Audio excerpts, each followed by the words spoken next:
picture. So kawaii, ne? Loud as fuck, but it's cute.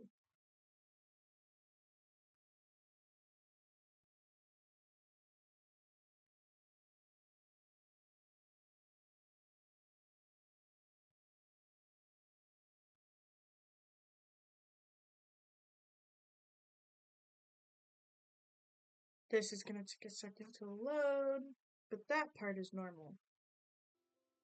There we go.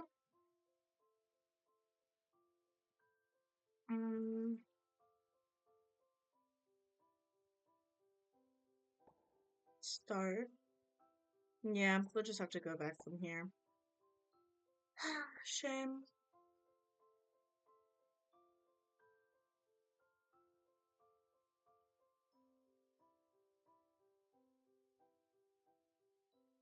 Okay, it's doing it.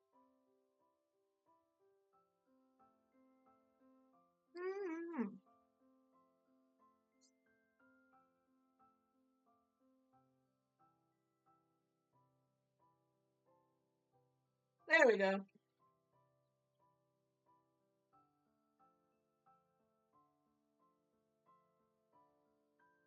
Falling into a state of dread and unease.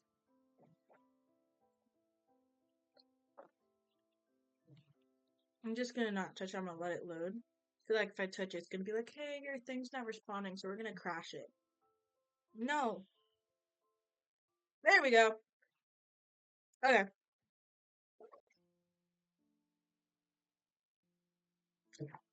Okay.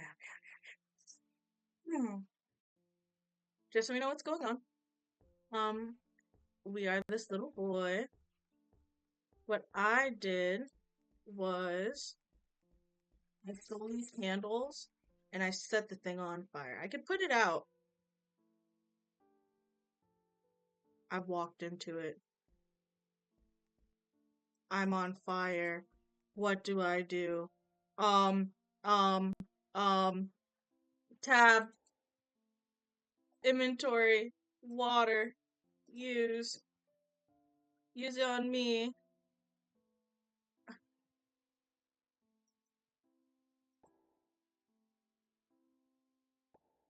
Oh my gosh. But, yeah, basically what happened was I set these on fire. A little demon ghost thing died right here, and then someone came from here. Let's check the painting. This is a picture of your family. Your grandfather stands in the middle, and his graying hair not giving away his age. Next to him, a young couple standing behind a young child. See your mother's pale face and complexion, showing a sense of illness.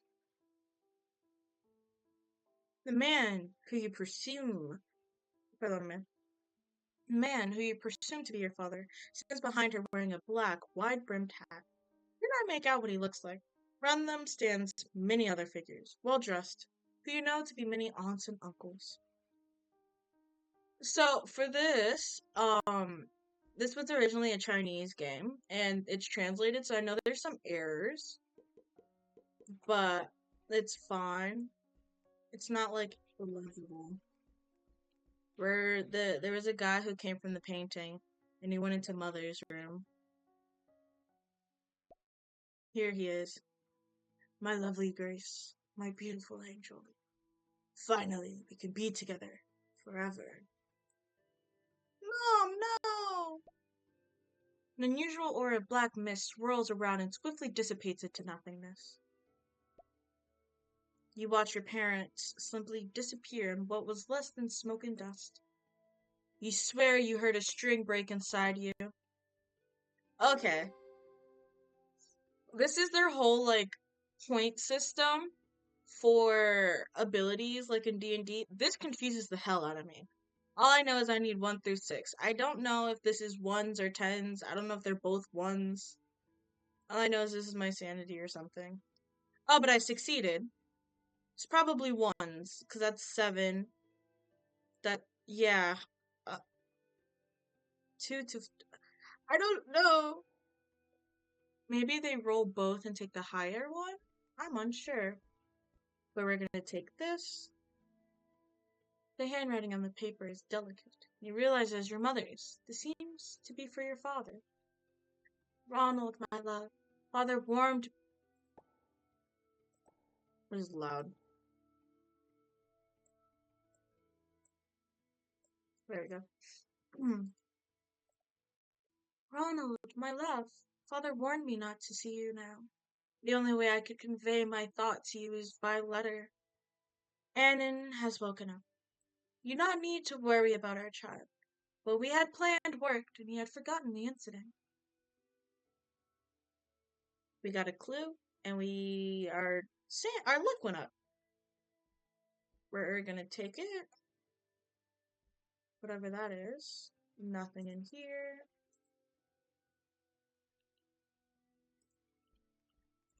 Mhm. Flour, food, and material. Take all. Can we take from that? No, we can't.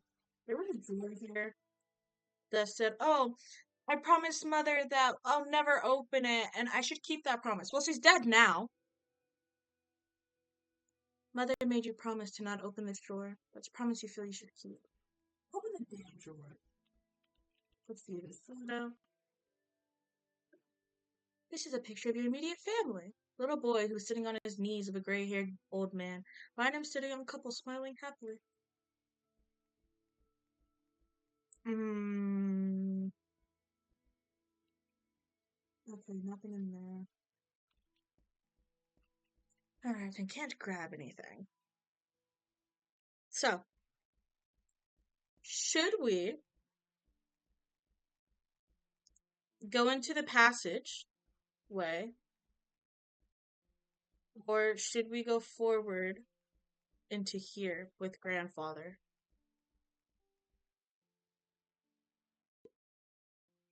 That is the question. Should we scout out where the man came from? You look out the window. Outside is a world where the sun and moon dance. The grass roams free and the forest thrives. It's the world you've always wanted to see for yourself. Mm. Oh, my health is low. Tab. Inventory. Am I hungry at all? I can eat. There we go, my health's back up. On the floor, we got a classic pocket watch. Comes with a chain so you can take it out from the vest pocket when needed. We have bread, a gas light, and material. Grandpa. I kind of want to go into the passage because I think Grandpa, because of because of the letter, is like a move on point because it's at the end of the hall. I kind of.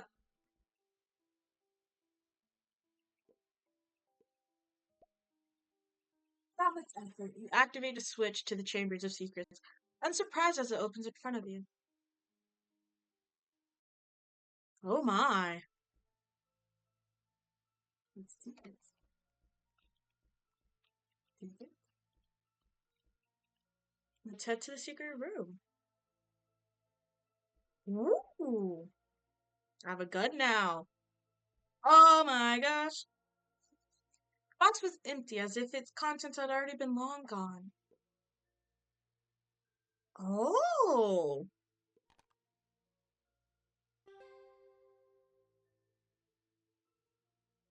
Sure, I succeeded. I got success. You recall the warning your grandfather gave you at the stargazing pavilion? This is pretty. Were you aware, Anne, that there is an infinite knowledge in the sky? For that reason, we who seek the truth must always look up to the sky. But behold, the stars in endless darkness. When we look up, there's horrible entities are also watching us. The imminence of any of their powers would be devastating to us. The Chamber of Secrets contains the most terrifying substance in the world, the strange. It is highly contagious, can transform all matter it touches into a part of itself. It would be wise to avoid going to the chamber. Oh my. The strange is out of control, apparently. My luck went up. Let's read. You open the notebook and realize that it's filled with sentences that are devoid of logic, but not completely at the same time. Who will represent us? I can play a family member. I'm not very familiar with that behavior. I understand. I'll show you what we mean. The dog put on father's clothes. The father blackened itself into the shadow, and the shadow dressed as the dog. He spoke to the shadow. Our family is very interesting. You should be able to fit in just fine. Um, oh crap. Fit in just fine. I understand what you mean. I'll show you. Um, the dog put on the father's clothes. The father blackened itself into the shadow, and the shadow dresses the dog. This note keeps cycling until the journal finishes, and you feel inexplicably nauseous. The dog put on the father's clothes. The father blackened itself into the shadows. The shadow dresses the dog. Shadow is the dog is the father. The text is derived from SCP-39999's I am at the center of everything that happens to me. SCP-3999 is a stream of consciousness work in which a terrifying being resides within the body of the protagonist who chooses to end his life in order to not let it get to him. Maybe not consume him. That's interesting. I was not expecting for there to be like a reference to something else and for them to literally show that. Well, not show, but say that. That's interesting. Y'all think we could shoot Grandpa with the revolver?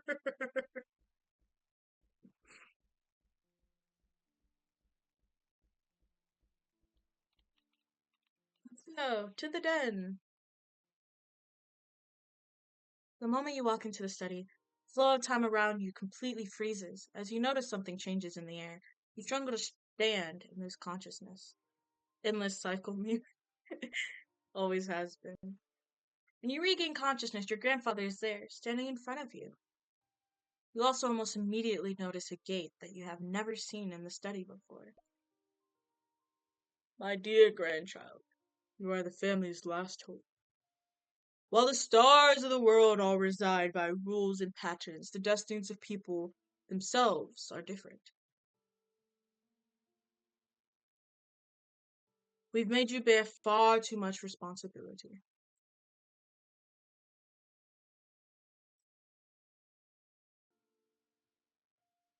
So now, child, I'll give you 10 years of freedom. My grandfather pointed to the stone gate standing in the center of the study. The gate seemed to connect two worlds together. You see the meadow and forest spread far on the other side of the gate. You notice that grandfather's tone seems different today. He's acting far softer than usual, creating a sense of discomfort within you. You subconsciously voice that sense of doubt climbing up from your chest. Grandfather, are we going together? Grandpa, I don't want to leave. I want to stay with you. I don't want to leave here. I don't like the outside world. I want to be with mom and dad. I don't want to leave you. My dear grandchild, I could not give you a good childhood. It's all Grandpa's fault. Grandpa couldn't save your parents. All your grandpa can do is to offer you 10 years of freedom to live life as you wish. And in my pride and joy. Even if you feel sad, please face life with optimism. I know you'll continue to suffer as the haze builds up in your heart, so please try to forget what came before. Forget the stone walls you've lived in your home here. Forget the faces of all of us, your family. Forget the memories that bind you to this place. Forget everything that happened here. Child, remember the sky is always connected. No matter where you are, the stars will light your way home. When? I want mommy, I want having like this deep moment with his grandchild. In your eyes, the gate now turns into a soft and comfortable bed. A wave of exhaustion washes over you. Now all you want to do is rest, a comfort the bed upon can provide. You can't move. We're forced to do that. You stumble through the door in a daze. The meadow, forest, and even the bed you just saw, that were all there only a second ago, vanished as if they were all a dream. There was no dream, though, as the above rain storm calls out its fury. Ahead you watch as the rain fiercely pours upon the town in front of you. Dunwich. The heavy rain guides the river of water and causes a huge castle standing on its cliff to collapse instantly. The town of Dunwich now was merely a forgotten pile of rumble and rain. You feel dizzy from the unbelievable destruction you witness and fall to the side of the road unconscious. Moments later, a gray-haired old man drives down the rain-drenched road in a Ford F-150. Me and my truck. Ooh, me, my truck, my Jack Daniels, my Ford F-150. I love me and my truck. The blinding headlights shine down on you lying on the ground. The driver quickly realizes that you are unconscious and carries you back to the car. In this violent wind and rain, judging the land below, he drove past the mudslide and continued on his way. 10 years later, Providence Night Dormitory. Public security is only getting worse. There's already another incident. I should follow the doctor's advice and get to bed earlier today. I really hope this medicine actually works. Patient seems to have experienced severe memory loss without any lasting damage in any other physical or mental functions himself. Based on patient's explanation, he is able to slowly piece together the missing memories. Unfortunately, by the time he is even able to get anywhere near the deeper portions of his memory, the pain becomes too much and he's unable to continue. The problem lies is that what comes next. If he doesn't attempt to look through those memories for an extended period of time. On the other hand, if you ignore the memories, then they become like a massive boulder sitting inside your head, slowly accumulating more and more mass. So the question is, could we create a physical application to interact with memories? Or is it a question of pain tolerance? The latter seems far too dangerous, whereas the former will take time to come to a solution. Being able to identify the causes of these symptoms, the best path forward is to attempt sleeping aid medicine to allow the patient the opportunity to break the standstill. The main symptoms include, but are not limited to, insomnia, palpitations accompanied by hallucinations, appetite, partial emotional function loss, and difficulty in retrieving other older dreams. Blood pressure results BT 102 over 150 over 51. Patient's blood pressure is concerning and could be dangerous. Diagnosis is recommended to avoid alcohol and stimulating activities. It is also advised to attempt to sleep at an earlier time to allow the body greater time to recover. Prescription, a small amount of benzolam has been described to patient as a means to reduce stress levels and prevent any other symptoms. You take the medicine bottle from the cabinet. Used in small doses. Medicine prescribed by your doctor to act as a stress-reducing agent, which he hopes can be counter-effect from the effects of sleep traumas and hallucinations. Take the medicine. I hope this could actually have a good dream for once. Go to sleep, slumber. Willpower check. What? At least I succeeded. Okay. Despite the medicine, your restless anticipation of a potential good rest is preventing you from being able to immediately fall asleep. as the sound of your heartbeat rings out. Oh, that was a bad thing. Many strange images flow into your mind, and you begin to be unable to tell whether you are half asleep or awake. Hallucinating! What's there? Uh, yeah, I can't control my body. It's him! I'm supposed to be in a dream, aren't I? No matter how real it seems, it's all still just a. Oh my god! He did a swipe at me! Whoa! I succeeded sanity! You woke up from a nightmare, forcefully pushing yourself against the back of your bed in a cold sweat. Whatever attack you left no wounds. It was just your imagination. Even so, your body acts though the pain was real, sending waves of anguish through you. As you try to calm down, you breathe deeply a few times and slowly begin to feel yourself accepting that it was just a dream. You hesitate for a moment, but you fall back asleep, exhausted.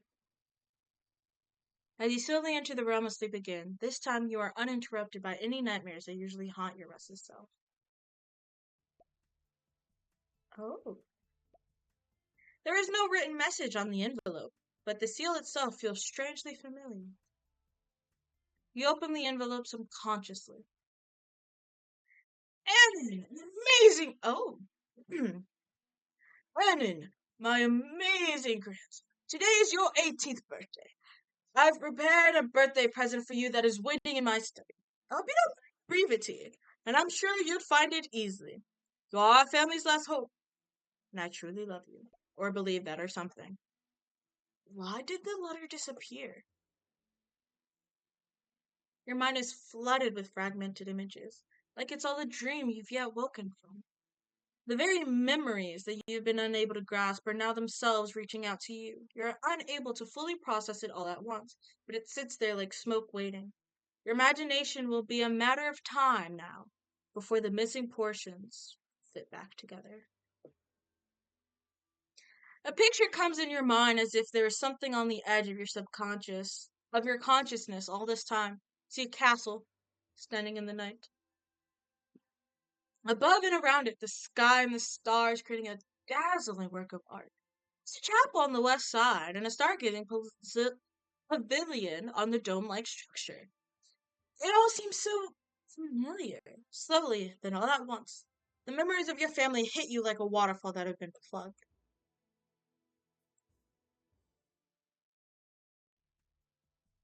My attribute for luck went back up again. Auto saving. Let's explore. Hooded coat. Split. Um. Oh, medicine and material. Take all. What do we have now since we're different? Still have everything from when we were young. Okay. Oh, wait, there's equipped. Um,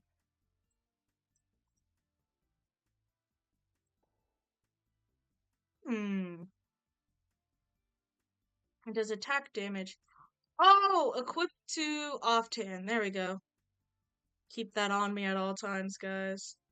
Let's equip this for stealth and equip that for time.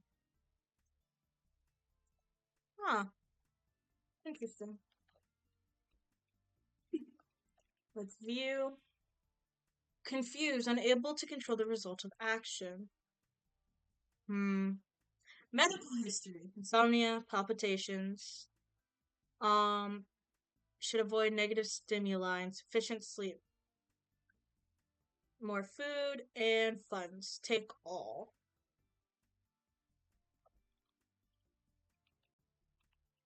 Okay, let's interact.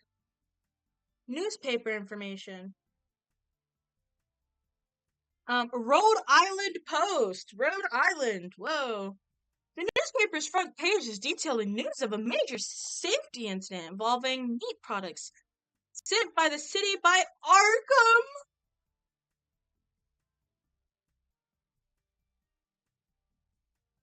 Arkham.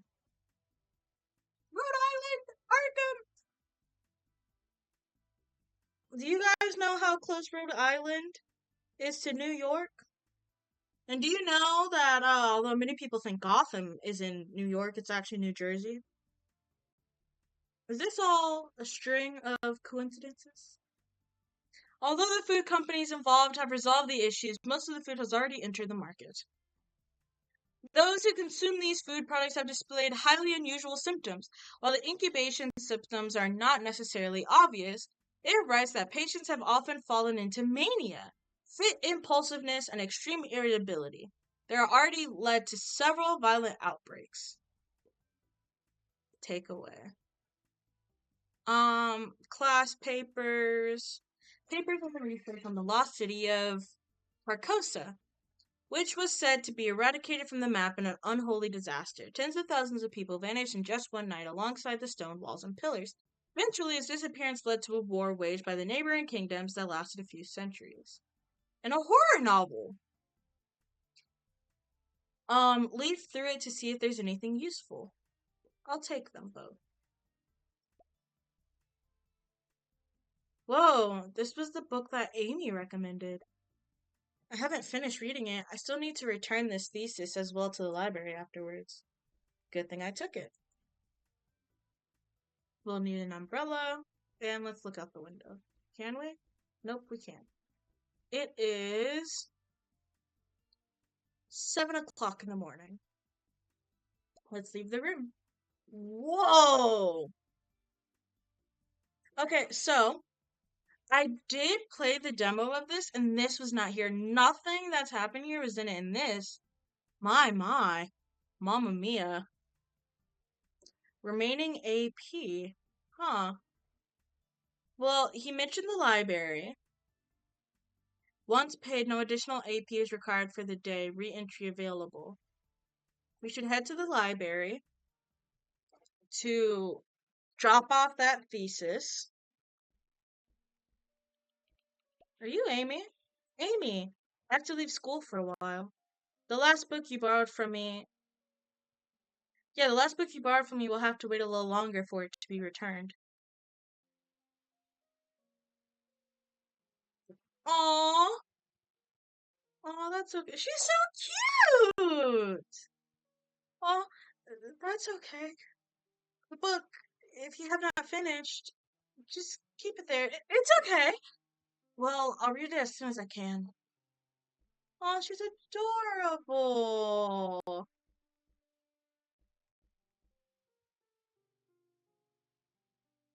The artistic value of Van Gogh. The painting is the work of an expressive, post-impressionist painter, Vincent van Gogh. The brushstrokes of his paintings highlight the tension, which revealed a silent sadness within. The dominant color of blue outlines the sense of gloom and invisibility oppressing the senses. The painting depicts a view looking out from a window. Among them, the cypress trees are like black tongues of fire scorching up the clouds. The sky looks like a beautiful spiral galaxy with many stars, while the moon appears as a dim eclipse. Although the village at the bottom is depicted in straight, stubby lines. The creature, a strong contrast with the rough and curved lines of the sky, invoking a sense of unease, yet calm.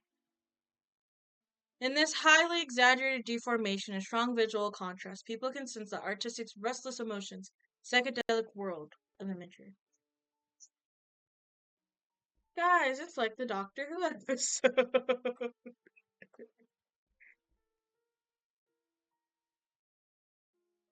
Mars at opposition. Privately, Lowell believed that the Tisha Canal was actually an irrigation canal and was built by intelligent beings. This was later genuinely accepted as the only comprehensible explanation. Seasonal melting of the polar ice cap seen on Mars has led to speculation that an advanced race on Mars built canals and transported water to the arid equilateral region, the Equatorial region. Oh, there's trash everywhere. And empty desks are filled with books, especially with so many chairs taken. It looks like there was a war to claim each seat.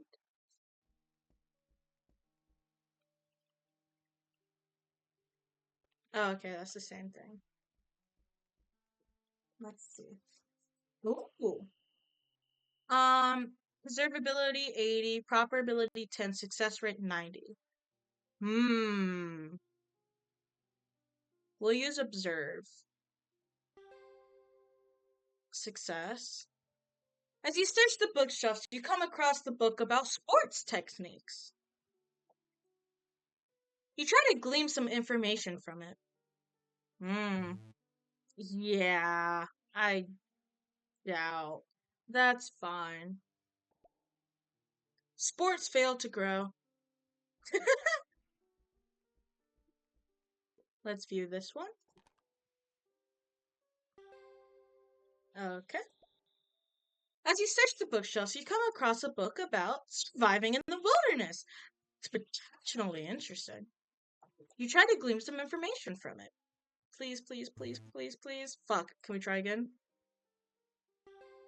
Yay! Stealth is increased by 10. Yeah. Oh. I want to explore the rest of the room first before I talk to him. Miss Julie is a professor of history and linguistics at the university. She's been rather tough on you because she believes you are talented and like you would inherit her work.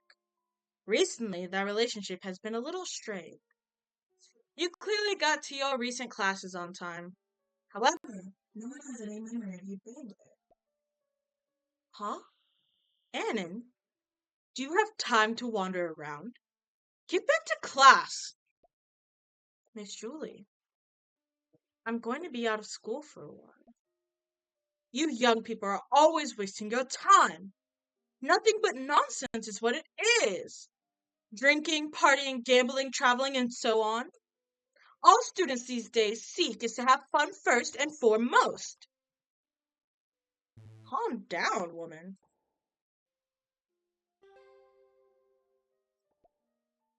Julie was not really angry with you. Her expression showed a look more akin to frustration and disappointment.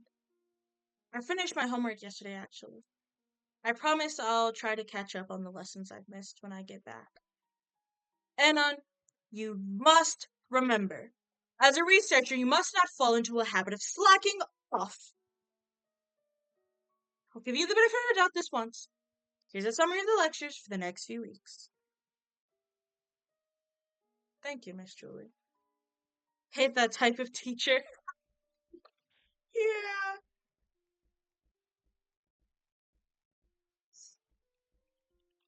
Mm-hmm. Nothing to interact here, but I can interact with that.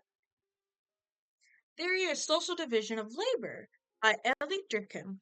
Social solidarity and social integration are social facts. I'd hope.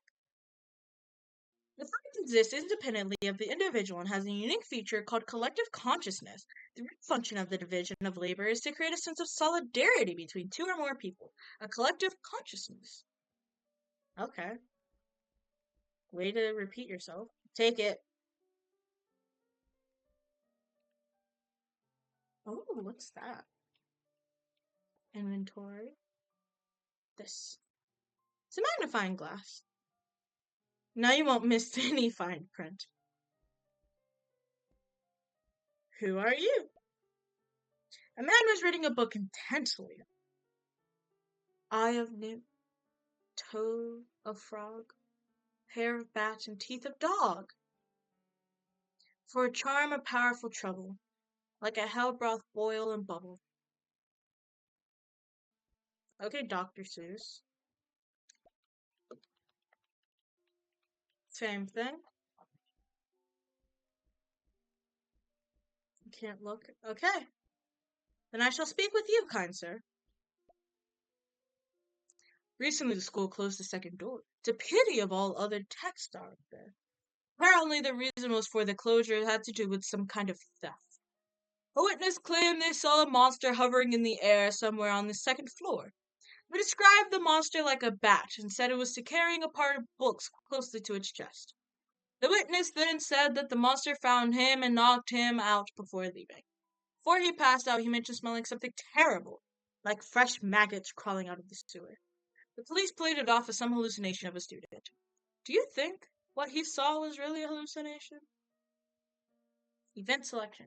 He claimed to have seen a monster. Do you think it was hallucination? Guys, do we think that it's a hallucination? Especially with the fact that we hallucinate, quote unquote. Do we agree or disagree? I shall be waiting for an answer as my stream catches up. I think it's interesting though. A part of me makes me think of the mobile game Alter Ego, because I'm like, there's so much going on. I'm like, it's so psychology. Like I'm interested. I want to read it all. I want to see what it's trying to say. What did the devs think of? But yes, hallucination or not a hallucination? That is the question. Not a hallucination. Okay. This isn't a hallucination. Hallucination is the phenomenon of distortion of perceptual results under specific circumstances.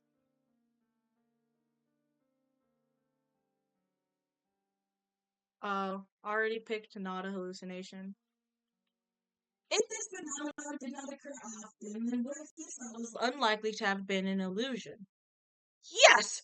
Great! I'm actually the witness I was referring to before. Ever since that day, I felt a mixture of fear and wonder from what I saw. I want to know the truth. You could try to help the police further their investigation as a witness. In order to do that, you would need to modify your statement, and it would be best not to mention too subjective. Otherwise, people will just think you were hallucinating. You have a good point. Of course. Of course. The second floor looks like it's under repair, so we can't go up there. Okay. Well, they said that the library was, re-enterable, so we shall leave for now. Though, I never got to drop off the thesis. What if, um, um, um, um, what's map action? Oh. Oh, it's like turn-based in Baldur's Gate, okay. That's menu. I have spells. Whoa. I can gain spells. Living a reimagined life, possessing an acute sensitivity to time, able to estimate his passions down to the second. However, strange physical symptoms lead to cognitive dissonance. Logo tab. Inventory. Where's the thesis? Class paper. Yes. I can't do anything with it. Ma'am. Ma'am. Okay then. We shall leave.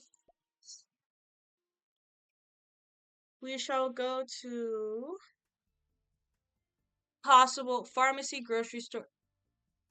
Okay, yeah. School gate. Possible. Pharmacy, grocery store, a car rental agency, an interstate bridge. Call's room, no AP required, re-entry available. Or dormitory, which is just our room again. We'll go to the school gate.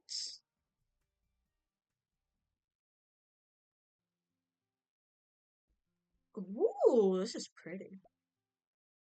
Many notices are posted on bulletin boards every day, so there's also many torn notices as a result. You find notices lying around that have not been cleared up. Seeking this item! There's a photo of a yellow badge attached, signed, an antique collectors. And then the contract address portion was torn out. Didn't you promise last time that we'd pool our money to buy a decent baseball bat? I already bought it, but it's time to pay for your share. I'll hold on to it, and you can use it whenever you want. Uh, I don't have that much on me right now. What? Ugh. At most, I can give you $5. This is $100 baseball bat. You need to pay your share. You could be paying for your 50%. This bed is not worth 100. You don't believe me? Well, I'll just have to go back and tell father that you're going to buy that he made you sell back. Either way, I only have 20 on me. Well, I can take a loss this time after all. We are brothers. The blonde man took the money and left happy.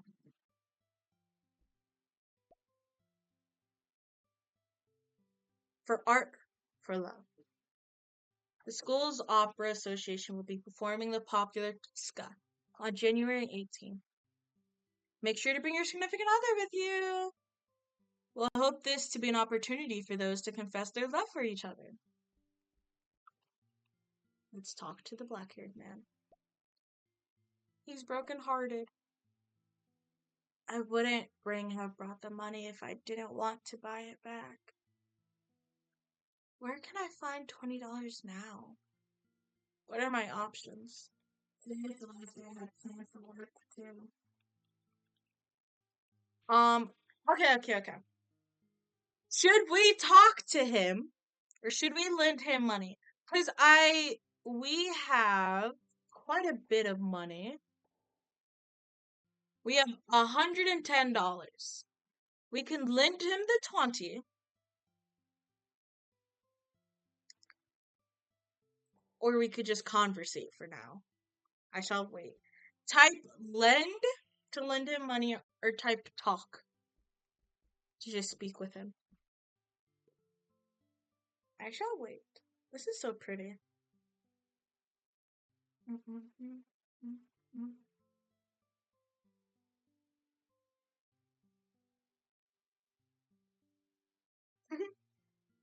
Talk or lend. I need to start putting polls up. I need to figure out how to do that. I think that would be faster. Even that is just one person. Retyping talk or lend is cool.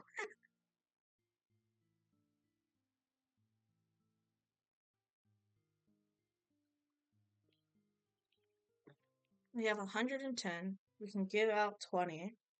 That will be 90.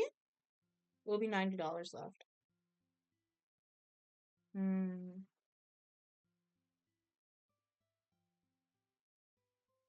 I'm thinking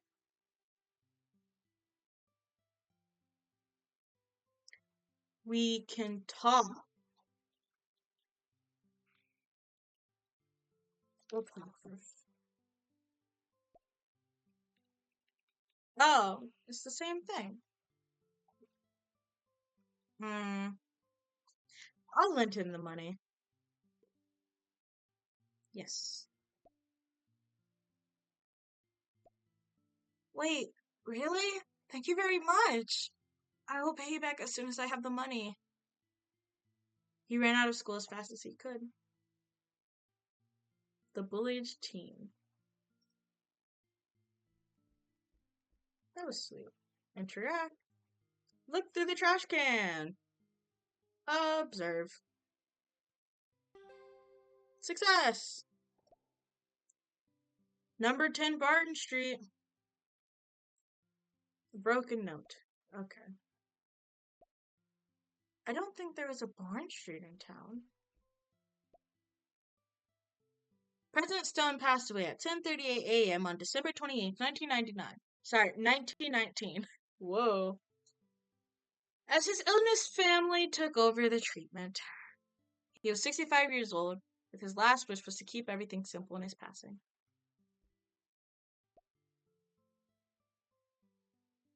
Find a notice not cleared up. Seeking this item. There's a photo signed an antique collector. Can I not merge them? The broken notes. Oh, okay. Someone lost a strange badge. Okay. No missions, just looking around. Cool. Let's rummage for resources. Oh, matches and more money.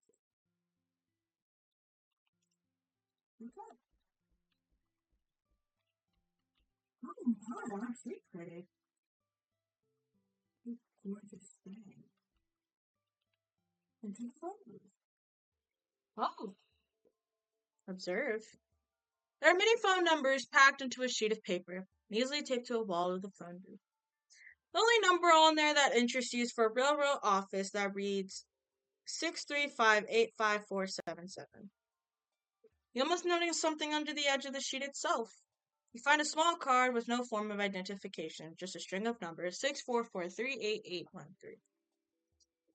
Are we supposed to remember that? Turning it down won't make the machine work. Capital makes the world go round after all. You'll need money. Investigate. There's many coins lying quietly inside. Can I not? Oh, that's where they go. And then you. I know that's where I put money. Let's see. Okay. There are signs that the slot on this machine is broken. You feel the feeling that any attempt to put money inside results in a gamble on whether it works or not. Interesting. Okay. I won't partake in that now. Because there's also nothing specific for that we need right now. I can leave. I don't want to right now. There's stuff to do. Look, the desert. Someone. Um, look in the desert. Someone is planting seeds. He sings alone, infinitely sad. Who can tell me what he sings? Sad notes flow. A larger tells the ancient past. Nature's chant, experience yesterday, tomorrow again. The man was gone, and the moor was a field. The song was so no longer heard, but the melody still lingered. I wish like this song played. The surrounding dirt made the manhole cover laborious and tight. You can't lift it. You are fortunate enough to find several lucky clovers scattered amongst the gravel. Ooh.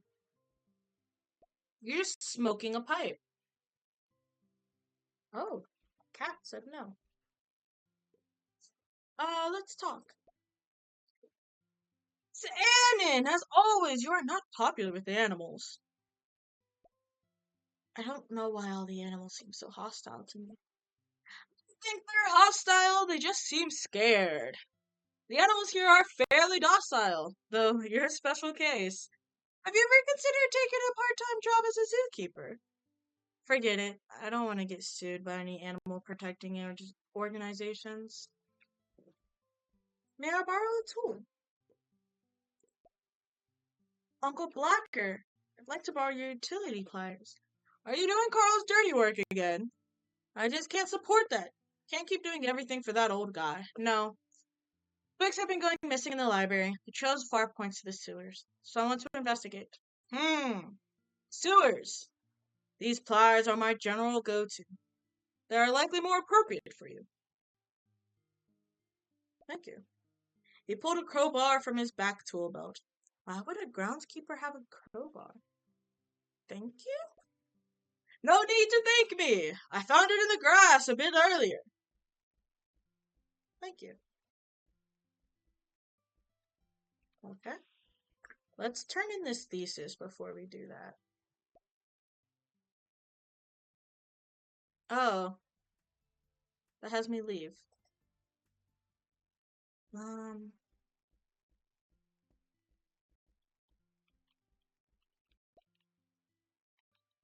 you actually bought back this stupid doll? Since you still have money then, give me the remaining 30! That's on loan. Remember, you still owe me 30. Blonde man dropped the puppet and left angrily.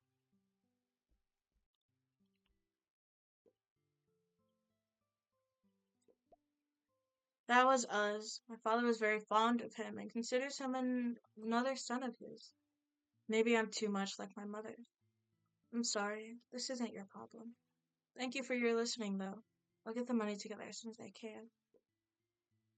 Um, Let's try. Retry. Last one. Damn it. Try to fix the doll, but you're not especially practiced with this type of work. You can only perform some basic repairs. Thank you for trying regardless. This doll was actually the last gift I received from my mother before she passed. No matter what, I'll take care of it. Good kid.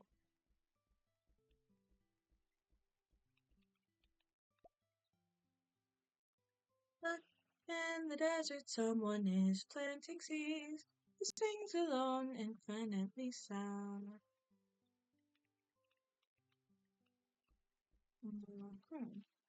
Nah. Let's go into the sewers. You enter the sewers. Immediately, the nauseating smell of the sewers hits your nose. You calm yourself down. The sewer is narrow, and only light source you have is which comes from above. Then that means let's equip that torch of ours, equipped into our offhand. Put this to our main hand. Tab. Inventory. That's damage. I don't want damage. Hmm. Um. Okay. You. You rummage through the trash and you can find some materials. Okay.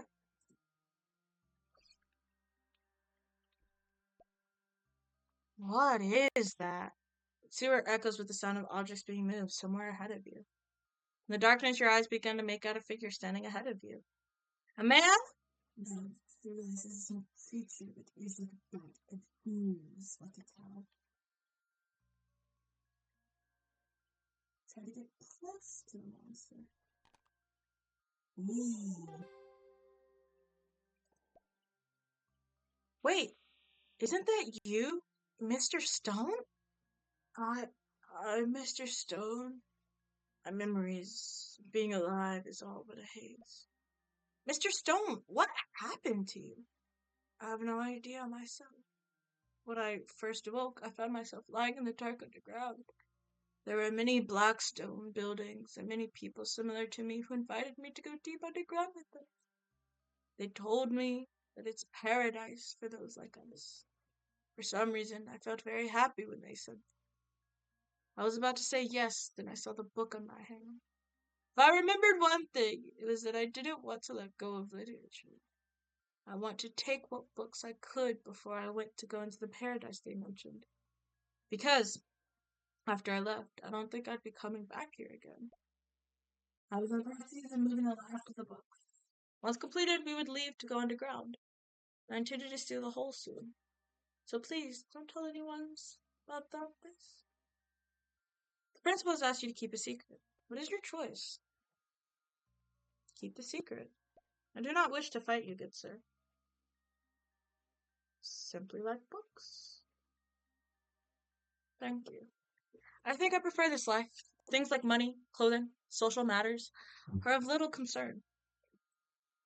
Above all else, I can read peacefully. Mr. Stone thanks you again for your consideration. He picks up the last pile of books and ventures into the depths of the cave. Huh. Interact. The earth inside the cave seemed awakened, blocking the way in and out. Huh. Not really.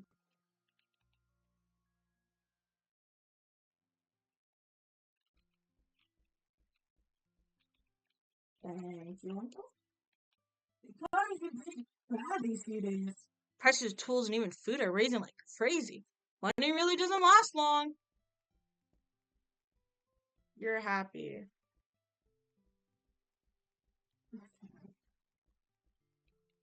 Um, let's call a number.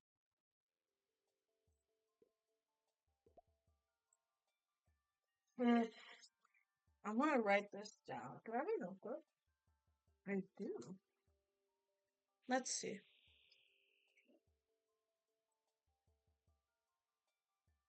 It's 6, 1, 3, 5, 8, 5, 4, 7, 7. And you notice the one under it, it's 6, 4, 4, 3, 8, 8, 1, 3. Good. Okay. You shall put in coins. Luck? Fuck. Oh, my luck will go down. Okay. Point made. Huh. Oh, damn it.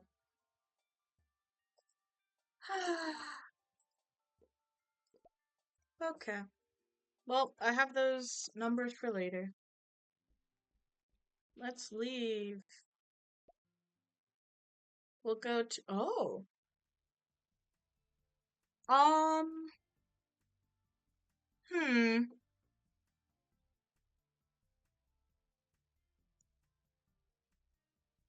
Ah. Tradable. The story will move on to the next stage, from which you will not be able to return Providence. Tradable. Once paid, no additional AP is required.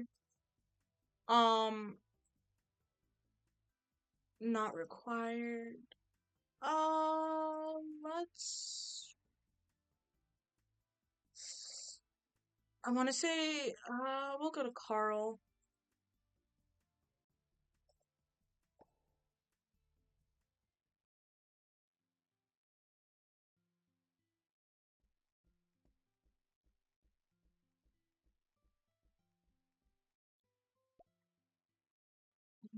There, that's dormitory.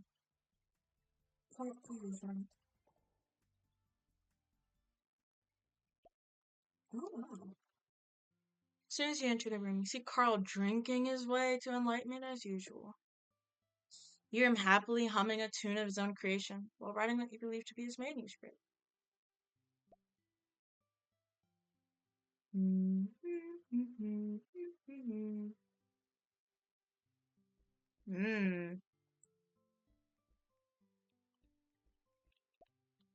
What lies before you is a desk that carries piles upon piles of notes, academic theses, books, and small notes that look to be written and swiftly forgotten about. Let's observe. Let's go.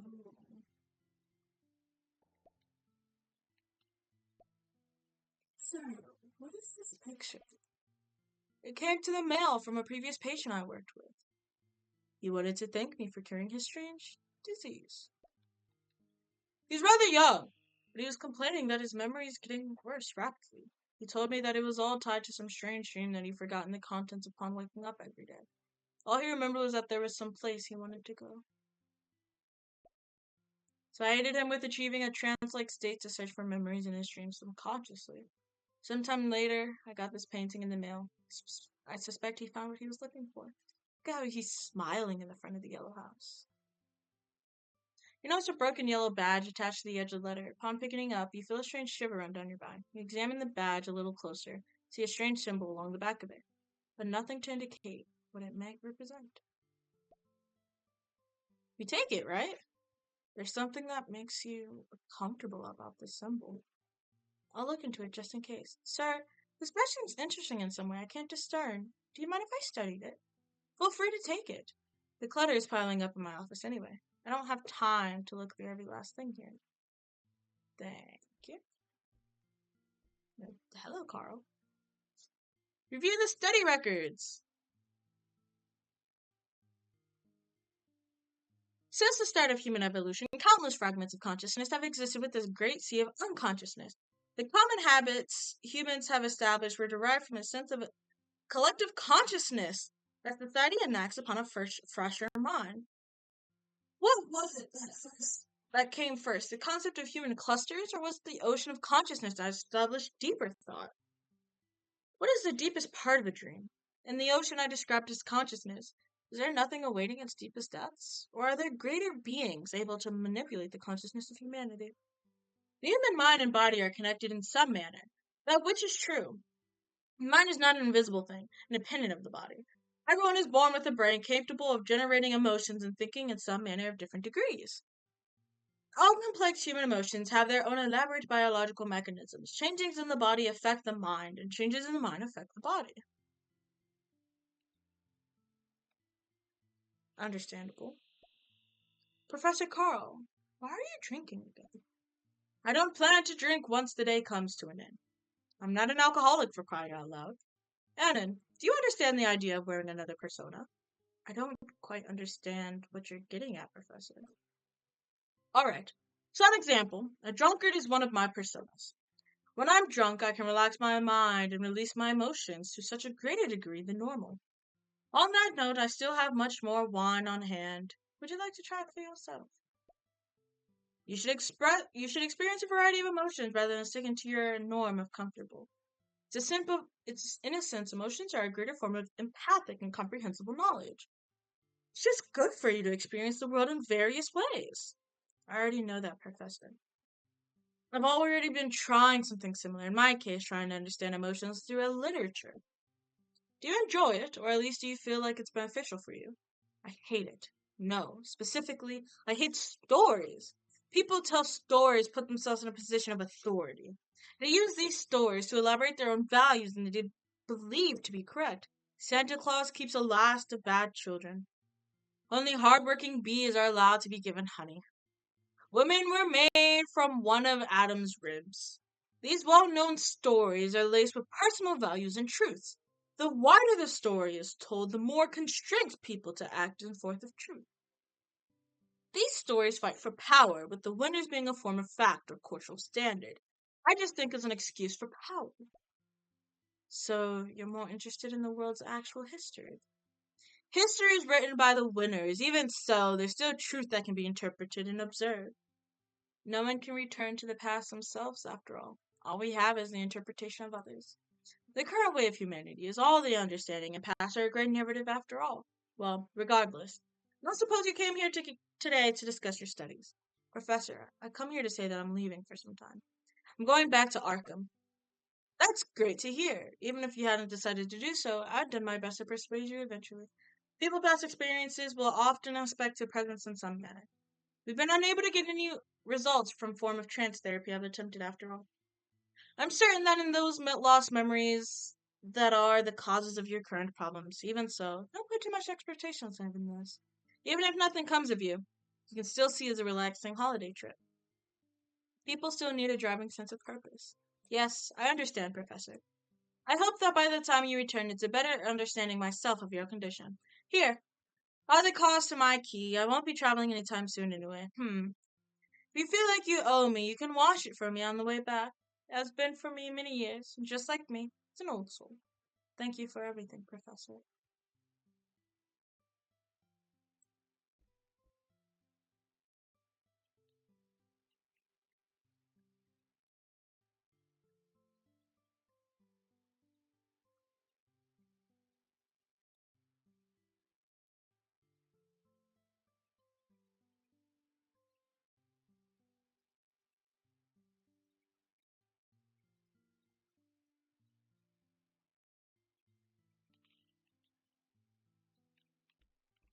Mm, okay. Library, school. Let's go back to the library since we did the thing.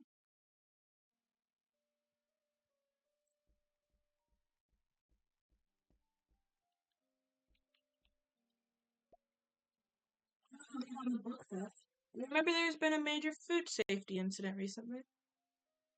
I saw a crazy homeless man outside the school and found a lot of buried books where he was sleeping. The monster you encountered earlier must have been a homeless man. It wasn't exactly comfortable to see everything he was collecting. Is that what it was? Great! At least that means monsters don't exist. That being said, we should at least confirm that he was the theft. I mean, the book theft was linked to a crazy homeless man. The reason for the homeless man's madness must have been something to do with that batch of meat that got recalled. We might have a pretty big case here to look at. His eyes lit up and he trembled with excitement. You're right! I should have started an investigation more immediately. Before I go, take this, and thanks for your help. He'll hand you a pendant and sprints off to the library.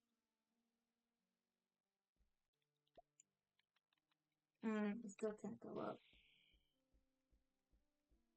Shame.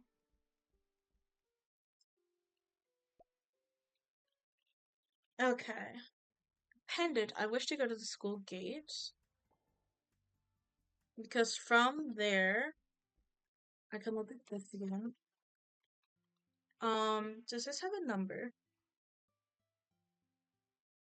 Um, the contact address, which was mm, missing library books, the broken notes. There's no place in this city. My. Um, surrounding ancestral mansion. Uh, oh, your grandfather's study. Mother looks much more better. She asked you to pass a message along to your grandfather. For some reason, your memory of the past are a little vague. Then you remember that behind the family portrait there is a secret passage in the chamber. That was the letter we had. Bullied team. Maybe after a while he'll come back to retrieve it. Oh, you notice a team being bullied for 20 on the way to resolve. Victims seem to be in a hurry to leave and rushes by you. Once he's out of sight, you notice he dropped something of his. Maybe he'll be back to get it. May I speak with you? Or are you done? Oh, you're done. Okay. No blonde kids. I can't exactly call. Leave school. We're gonna go to... Sure. To the car place. You arrive at the car rental industry and there are several people in the suit waiting at the door. You say that you are here to rent a car. The store manager tells you, as you can see her, sir, we are currently in the process of renovating our establishment and you even don't know when to stay tonight. After a fruitless communication, you leave the industry feeling disappointed. Shame.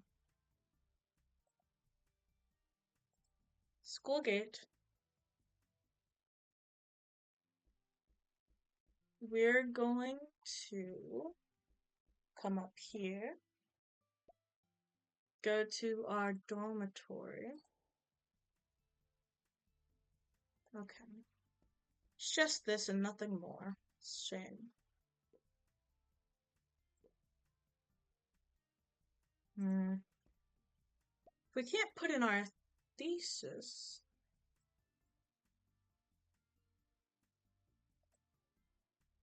Hmm. There really is nothing more. Then we shall go to the interstate bridge.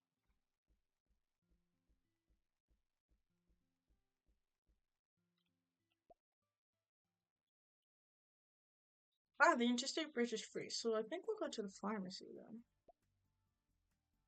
Whoa! You're pretty. Your waist is a bit much, but you're pretty. I was not expecting this pixel art.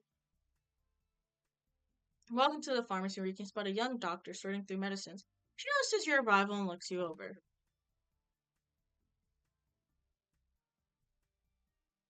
Confirm. You seem healthy enough. This is all we got. Let the drunks behind you know we're out of booze. Alcohol. Disinfectant And not edible diphtheria and substance. bandages. Um, some of these are still in Chinese. I think I'll purchase alcohol. I can bargain. Why? Oh, and I can sell some stuff. Let's see. Oh. Mm, let's see. We'll do none of these. Okay. Land band, thank you, ma'am. Interstate Bridge, here we go. Set out. It's not a long drive from Providence to Elkham, Massachusetts. You can easily get to the trip within a day, but it's mostly mountain roads. As you drive on, the breeze blows on your face, making you feel relaxed and excited for what awaits ahead. You think to yourself, maybe it would be good to travel once in a while. As you continue your day's journey, you pass by many quaint little villages and clusters of wild animals running free. The car eventually begins to pass by doves of cornfield and orchards. Now you are greeted by the multicolored leaves decorating the trees with bright oranges and gold colorations. As evening approaches, you follow the map marker to a mountain path. At this hour, the sky has gotten dark. Unfortunately for you, it have also begun to pour heavily. You're almost near your destination, and even as nightfall draws near, the town of Dutchwish is still nowhere to be found.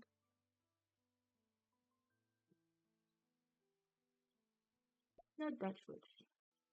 Dutchwish is anything a butt witch from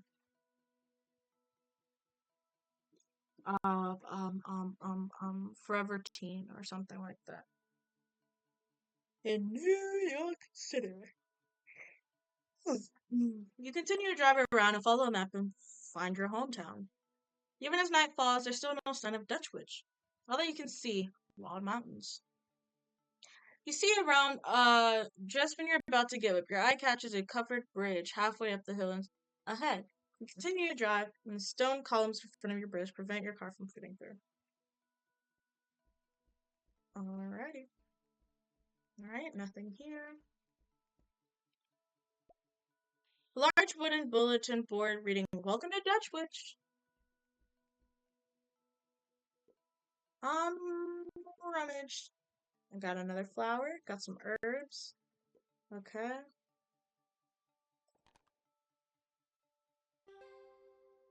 I think as long as it's under my current stealth, it works.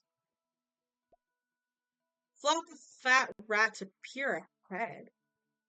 You wonder, even if it's night, why are such big rats around? Oh, they're massive.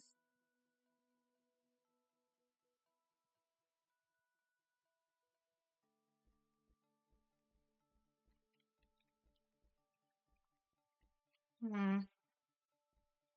Okay. There's a covered bridge. There are signs of passage. While some flooring looks newer, it generally seems solid with no signs of wood aging. As you cross the covered bridge, you notice a white mist enveloping the surrounding area. Turning around, you quickly realize that every direction other than your current path is impossible to make out. You can only continue forward. You continue to venture into the mist. You quickly lose track of time before the all-encompassing fog finally lifts, only to be replaced by the darkness of night. By the time the light returns, you find yourself in the corridors of a ruined castle. Oh, this is where we started. One pillar collapsed right in the middle of the hallway.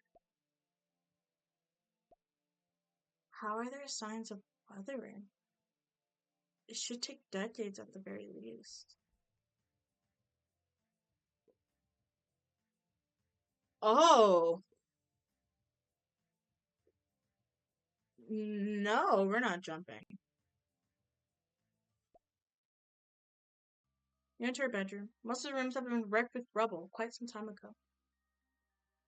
The many piles of rubble and layer of cobwebs make it look like a graveyard.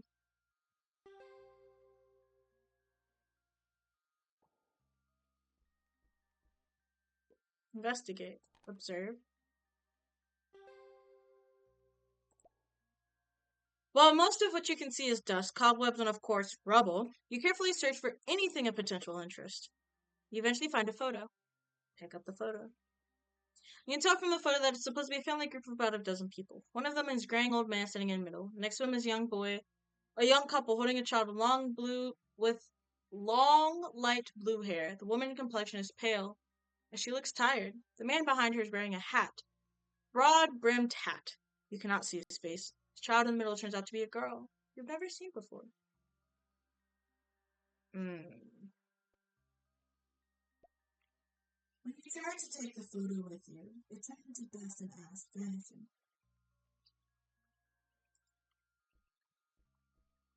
And I can't, there's nothing here. I can't look into the drawer that Mother made me promise not to look in. Hmm. I guess we shall jump. Hmm. Okay, that passed.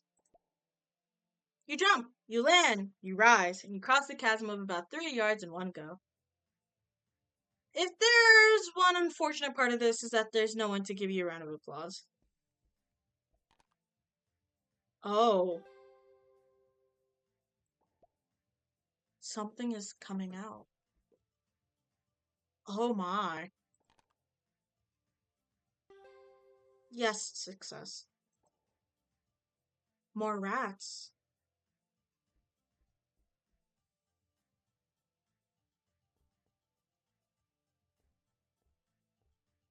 That's the secret passageway. What is that? Oh god. No. What the fuck is that?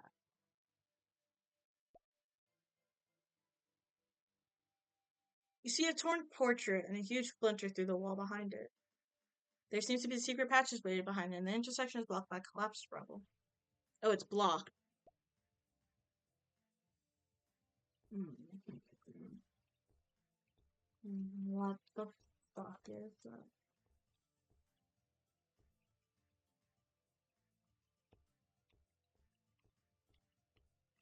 Oh god. There is a weird statue. Investigate.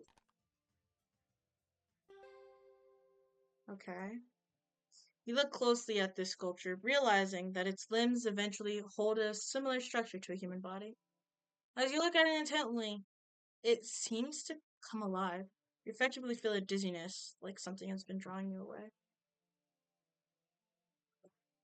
Damn it. Yup. Yup. Coalition. Speed minus 50 until the end of the turn. Succeeded on the strength. Um, I wish to attack. Um, use uh okay. Armed attack, 60. Attack without any weapon in a hand. Why is oh attack with equipped weapon. Offhand attacks have a penalty die. Rapid fire. Fire multiple terrible success rates. Rake. Speed minus 20 until the end of the turn for every enemy you have fire shot at with a penalty die. Double edge. Speed 9 until the end of the turn. With extra damage, then grant self a random negative status. Oh, sure. Okay. I'm.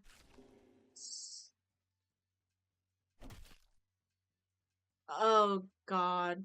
Um. No. What's in my inventory? User throw. I wish to eat. Um. My HP goes up. I need like food. I don't have any. So, you will be eaten. Oh.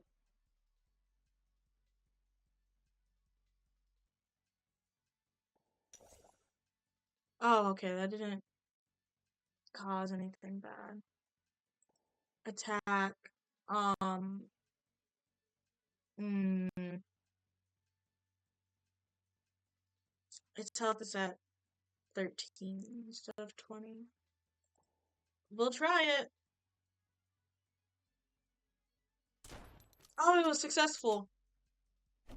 Oh, I win. I win. Let's go. Defeat the greedy.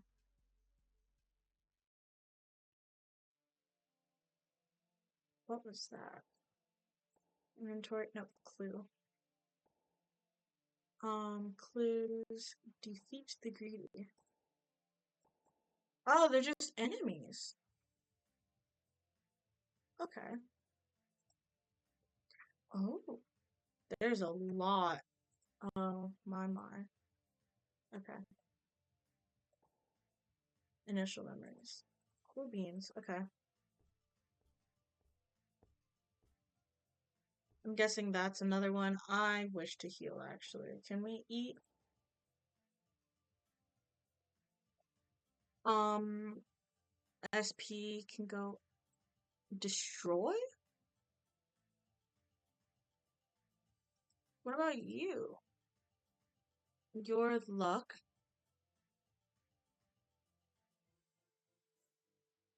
That's another flower I wish to eat. And then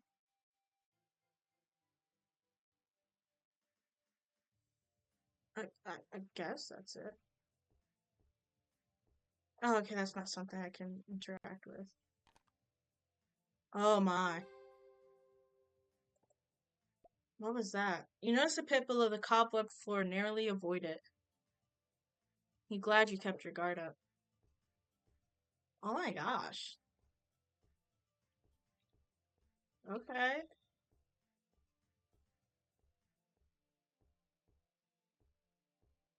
Whoa.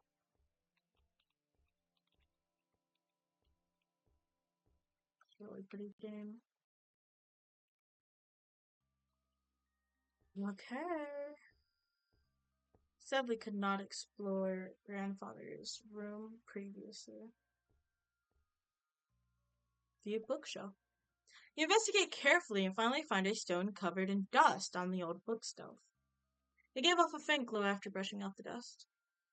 Thank you. Huh? These two books are intact. You sense something quickly falling from above. Fuck, no, retry. Um, please. Damn it. Okay, I take that. You realize that it was an explosion of light and sound, along the lines of a flashbang. Um, I just got flashbanged. You investigate carefully and find some stubborn coating of dust on an old bookshelf. Gave off faint glow. Okay. That's all that's there. Pretty. Hello, grandfather. Um, read the notebook? Read the tome. Read the notebook. Ronald failed. I was forced to restrain him. Yeah, what does this symbol mean? He carved into his body just before he lost his sanity. Must be an important clue. Ronald, your efforts will not be in vain. This does not appear to be a language of any other or past civilizations. Someone like Ronald must have much more information if he was still sane. I need to continue researching. I think I found it. This word means mentality? No, it means mind spirit. That isn't it. What exactly is it? More chaotic, torn, and twisted symbols appear later. It can be discerned that the owner of this diary was in a particularly good mental state. Unexpectedly, the runes must translate to mean them. It's them. I should have thought of this. I was thinking about them. It's just talking about them. I forgot all about this right now, immediately. Now, after recorded immediately, there was a long torn line left behind, and as the pen tip was pressed against the paper. There it was as if the pen tip was twisted off, leaving only the mark of a word. What? What's this? Why is there a key inside of me? The grievous of history. The crevice of history.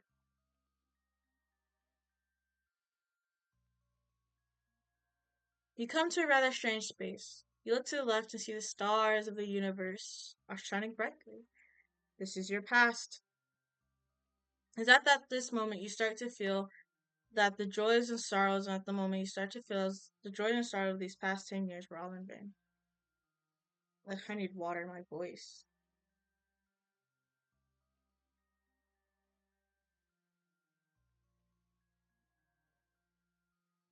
Ugh.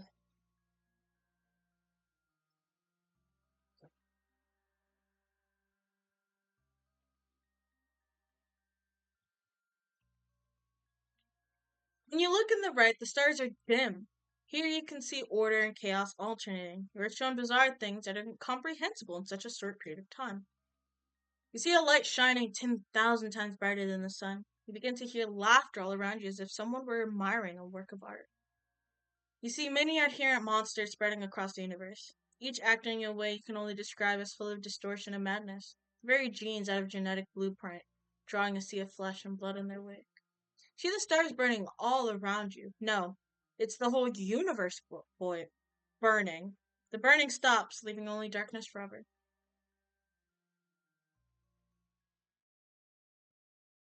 Decision. On the left is the path, where the star and the universe shine brightly. On the right is the future. The darkness is endless. May we go to the past?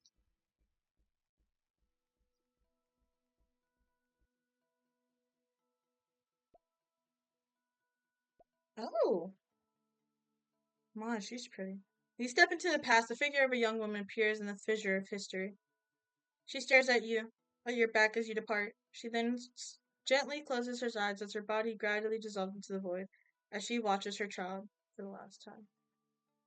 Aw, that was mom. Location, ancestral home. Time, 10 years ago. Did I really go back in time? Yes, and you are back home. Mother, may we speak?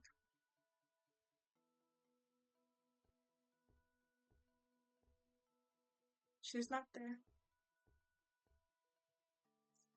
Nothing here, nothing there. May we finally go into the drawer? Inside was placed a pen describing a mysterious rune. If you test a pen in a mirror, it goes straight to your brain. You're looking into the space of a bird's eye perspective. You see a boy laying in a bed. Around him, an old man is anxiously discussing something with a man and a woman. The strange has chosen the strange has chosen Annan as its carrier. In a little while, it will be all completely assimilated. Is there really nothing that can be done? The process of assimilation cannot be reversed. It can only be delayed. The old man looked down and thought. Could use the transfer spell to pull the effects of someone else. Let me do it, Grace. You haven't been well. The man went up and hugged the woman. The man said, don't worry about me. You have to take care of our child. He stood up and hugged the woman. In the surrounding space, a magical light gradually brightened. At least let Enon forget this painful memory. Your perspective disappeared.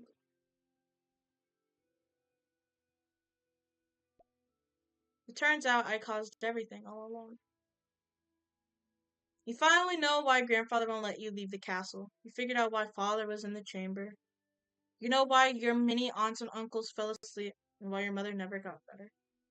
Because the disease is in you. It's uncomfortable chains of truth that make you suffocate. You keep blaming yourself. Why did I survive? Peak.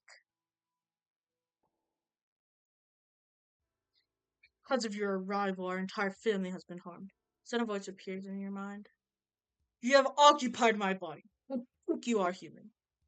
Pain you feel now is a fraction of mine. How strange. How long will you continue to impersonate me?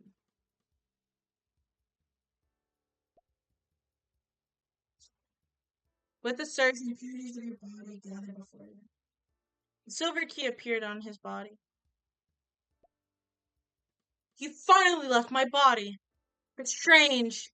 You caused this disaster. All these disasters are my fault. Decisions. You hear its hoarse roar, its madness, its resentment, its twisted wailing. Even though it's finally out of your body, you have always been emotionally connected to it. So it's looking for your relief. Hmm. Decisions, decisions, decisions. Do we kill it?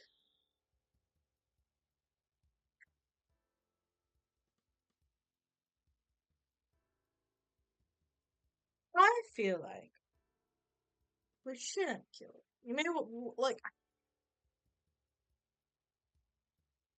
I don't think we should kill it because we've had it so long to the point like the strange is us. You know, I don't want to kill it.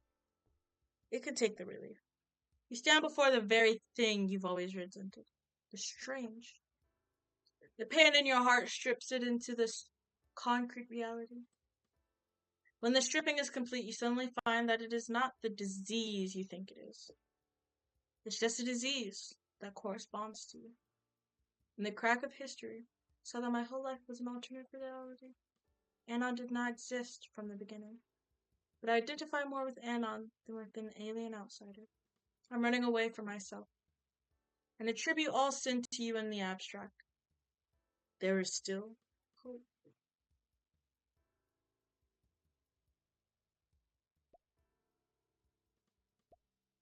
Grandfather mentioned that I was the last hope.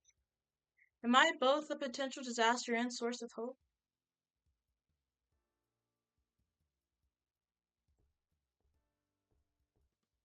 Thank you. We gained a pendant, did we not? Crystal of Elder Things. Throw explosive damage. Burning. Rune of Swiftness. Equip. Speed. Um. Rune of Jade. Equip. Consume 1 charge to restore 3 HP in exploration and at the start of every turn in a battle. I want this one.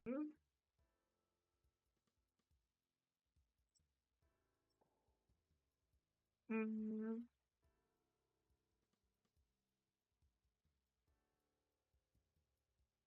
ah, okay.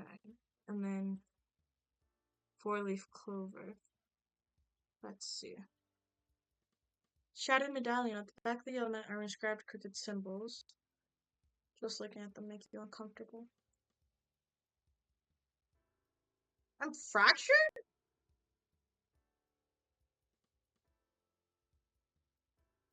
The heck? When did I get fractured? Okay.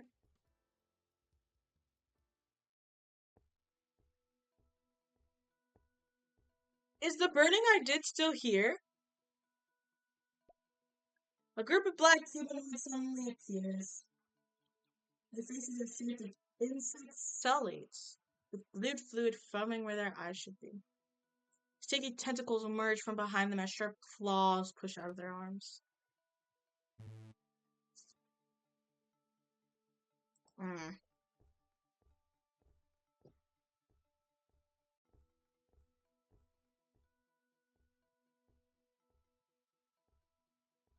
That helped.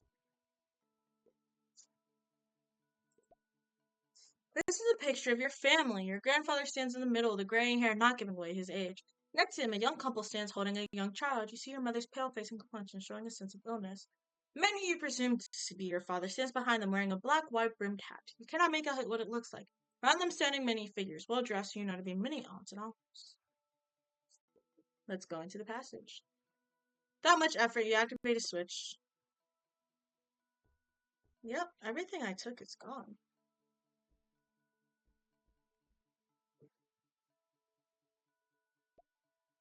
You open the Chamber of Secrets. The room feels cold and dark. Is there anything in here? The box is empty. Um, you open the notebook and realize that it's filled with sentences that are void of logic and completely the same. Who represents us? I cannot play a family member. I'm not familiar with the behaviors. I think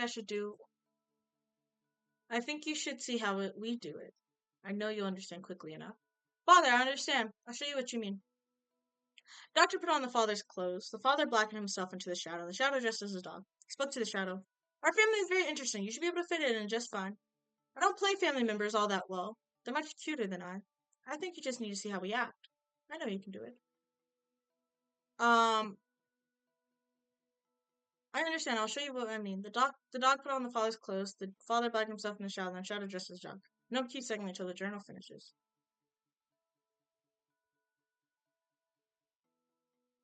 Um, SCP. Oh, there's more.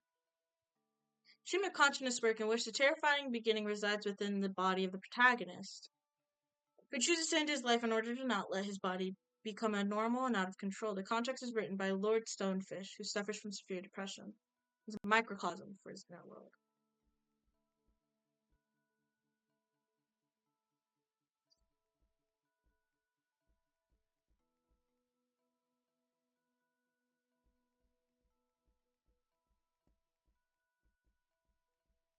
I like to believe the fire saved me once more.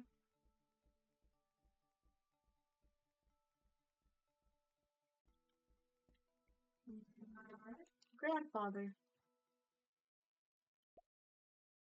You open the door to the study and immediately realize you are not alone. See your grandpa seated in this armchair. He smiles at you with a relieved expression, with a lingering sense of proudness for who you've become. His body begins to fade to light. You don't even have the time to mentally acknowledge sadness. Grandfather.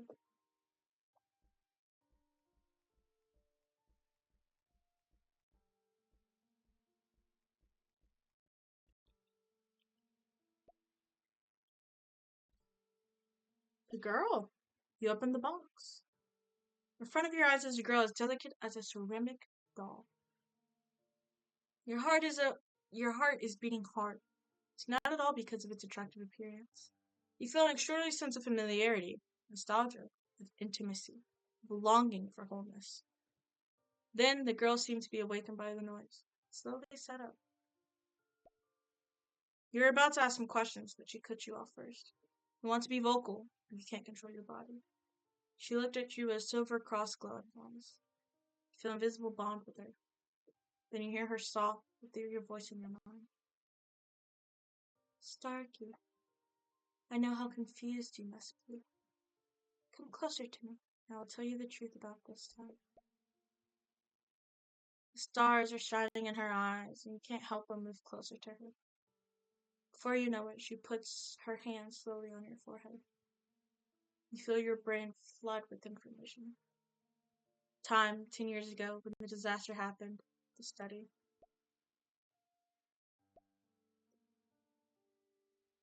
The infection with the strange is different from simple physical assimilations.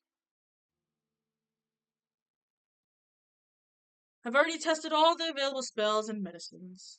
Can't even find a cure for Roland. If I were to compare this situation to another, it's like allowing an egg without a shell to maintain its integrity. All while surviving the rapid of a waterfall and allowing a person floating in the sea to rely on himself to withstand huge waves and storms.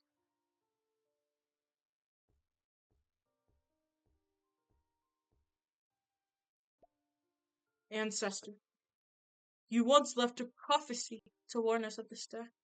The mission of the Watchers and the price of the truth are the same. Unparalleled sacrifice. I pray here for your revolution. The Lord of Gate. The Guardian of the Abyss. Lord of Dimensions. Riddle Knower. Guardian of the Secrets. The oldest, all-in-one, the one of life prolonged. Umir Atuil. Yog Sothoth. Narfitang.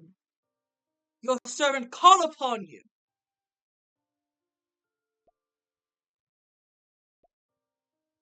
Are you still unable to answer my prayers?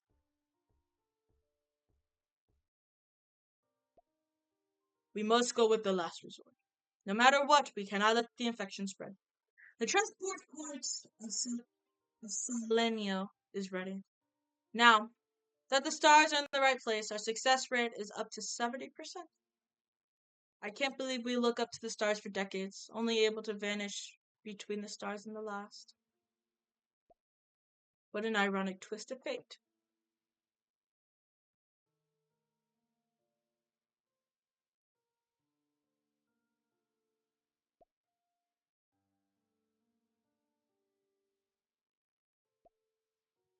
Right as the array is about to be activated, the space changes, as if the magic had been drawn away.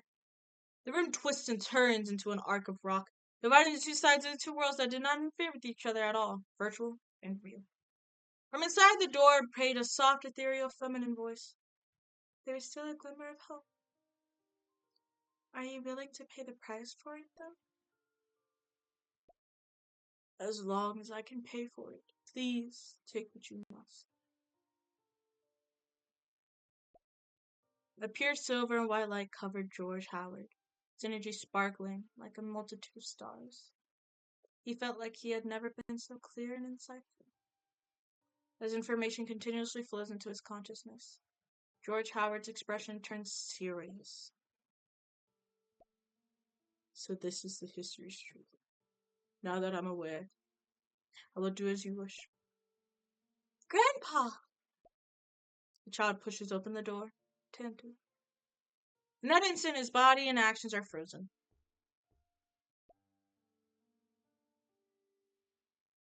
The static time begins to flow again. There's a separation between stages once again. You suddenly refuse to leave until finally, under Grandpa's magic, you forget everything and leave, like an empty container. And I suppose it's time to pay my price. Just as George Howard was prepared for the end, a voice came from the void. Do you have a last wish? If I may, I would like to see him when grown up. The voice hesitated for a moment, as if it thought with calculation. I can only give you 1 second. Is that enough? That's certainly enough. The time and the space freezes. Your mind is flooded with memories of the past. Maybe for a split second, or maybe it's years beyond the thousands. A Foucault consciousness was forced into a deep sleep. In order not to be affected by the remains of Afragon's influence, Yog-Sothoth buried the alienated parts under the ultimate gate. Palm has returned to sunless sea, and he distorted assimilation continues. Chaos and entropy in universe continues to grow slowly.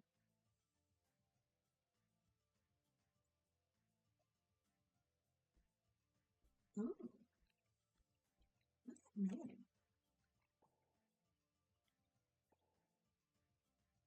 I am only the truth is supreme and eternal. Grandfather, I shall take your weapon.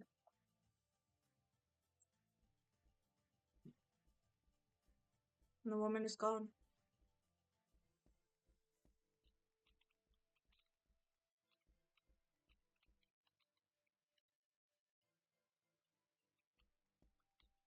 Hmm. Oh, things are back to being damaged. Hmm. Can't make it through, can I? We shall. The hourglass stops the current moment of time for movement, preventing the black sand from spreading. Once you get rid of the black sand, the assimilation should end. Break the hourglass. The hourglass is broken and the black sand in it is scattered. The giant eye emerges in response.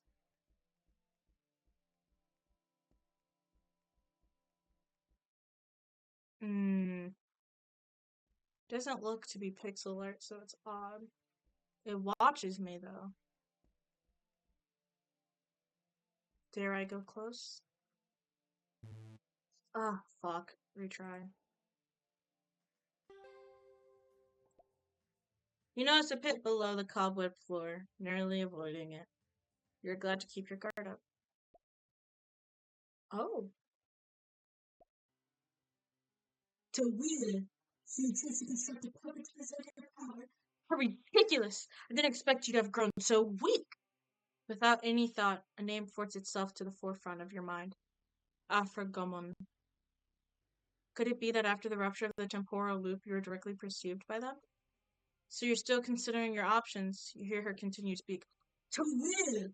I'm very disappointed in you. You are the beginning and I am the end. Together we create time and space. Unfortunately, your authority over all knowledge has changed you. Your world has changed to break away from us, and I will have to clean up all of time and space for a quick reset. Now this is a surprise! I'd planned to devour you to complete ourselves, but now I'm understanding that the human mind can be rather useful. As long as there are enough of them, then they could be an alternative. So, even without you, I'll be able to awaken our main body. You are no longer necessary. You ridiculous puppet, whose biggest mistake was making you into a mortal. Humans, what a fragile race. After destroying you, I'll have a good time reminiscing with Tawil.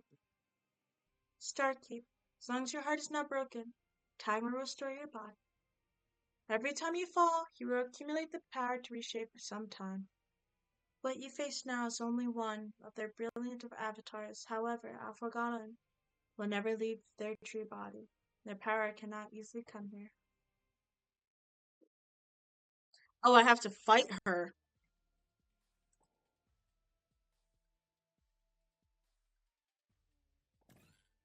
Sure.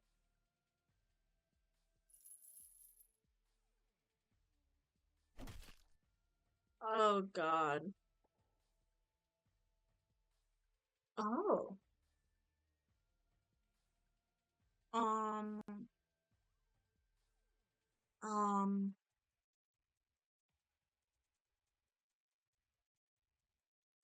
removed confused. I'm not confused. Oblivion, you've forgotten something. Each stack will reduce all the correct. Oh. SP splint. Sure, use. Okay. Um, I don't have any spells. Unlock occultism techniques. Um, uh, uh, focus, I suppose.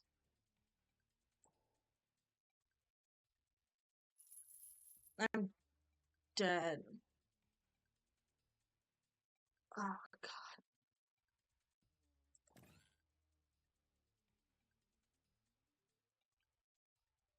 Um, attack. Mm, we'll go unarmed.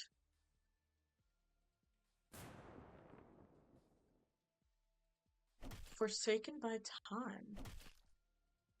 Hmm, interesting. Um, double edge.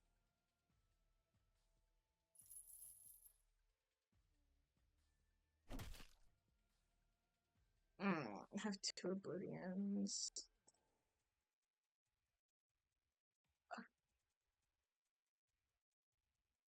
Mm,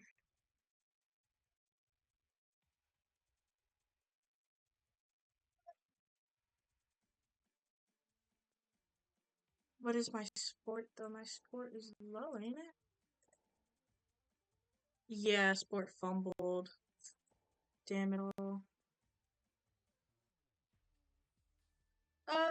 Double edge at most. Yeah, fumbled.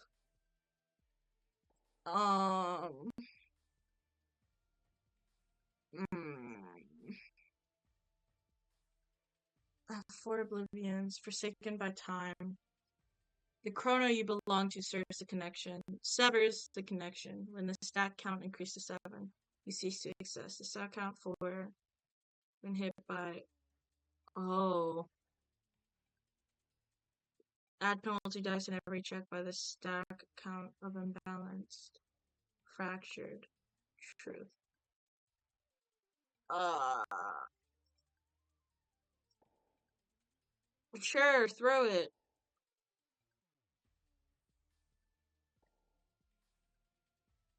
Um, can use technique. I can focus as I die. That took 2. And then another one of that. Oh god.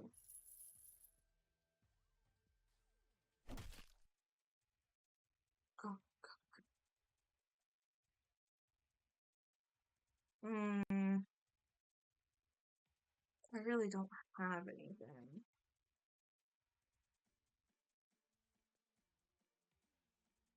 Sure, let's throw some. Failure, of course. We'll rake it. Oh god. Mm. What are my stats? I can't flee. Hmm. I suppose.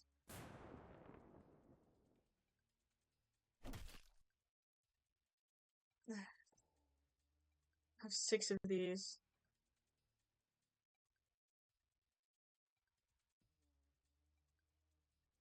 Mm. Um,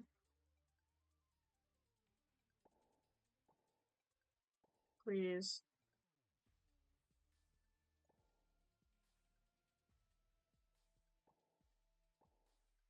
This is best I can do, man. Of course it fumbled. Oh god. Mm. Can I not use the torch? Death becomes me. I was not expecting such a battle. Your Soshi is down and Dominican. What are you going to do? Consider them defeated, not dead. You were defeated by Afagaman, and scorched light was about to engulf you.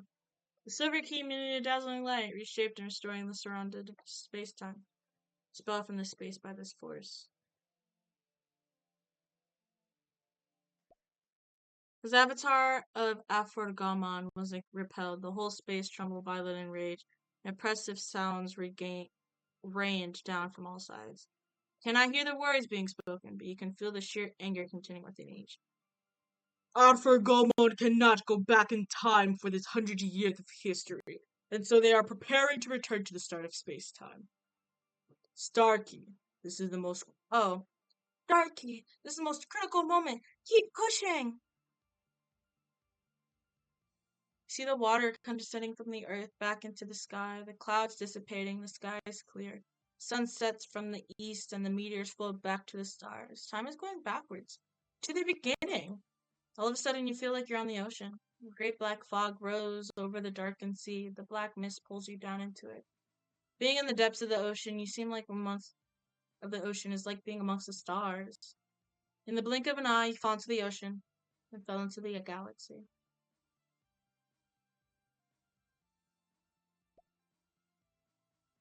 This is the ship of Theseus paradox is about to whether you are still able to. If the ship of Theseus paradox is about whether you are still you after replacing all the materials, now it is about returning all the materials in the body in order to discover your origin. The matter of your body, as small as cells, gradually dissipate from particles and return to its original state of being. After returning all the materials, the silver key gradually appeared in the deep sea. This carries your spirit, your ego, and all your memories. Silver key flashes and sinks to the bottom of the deep sea, finally returning you to the place of strange familiarity.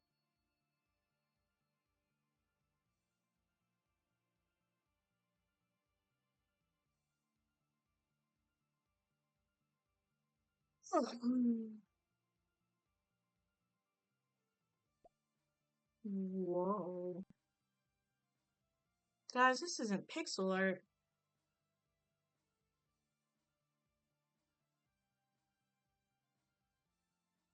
This is the dividing point between existence and non-existence. Black and white are independent of each other, maintaining an absolute balance. That's how it's supposed to be. Now the nothingness has been nibbled away, and it's all mixed up. You see the warped timeline moving away from its proper trajectory and towards nothingness, which is splintered with each congruence. Convergence. The debris clump together into a dim sphere. You feel a strong will locking you in, darkness assimilating you. Mm, retry. Confirm. Your obsession, unwillingness, and your pain burst out into the moment.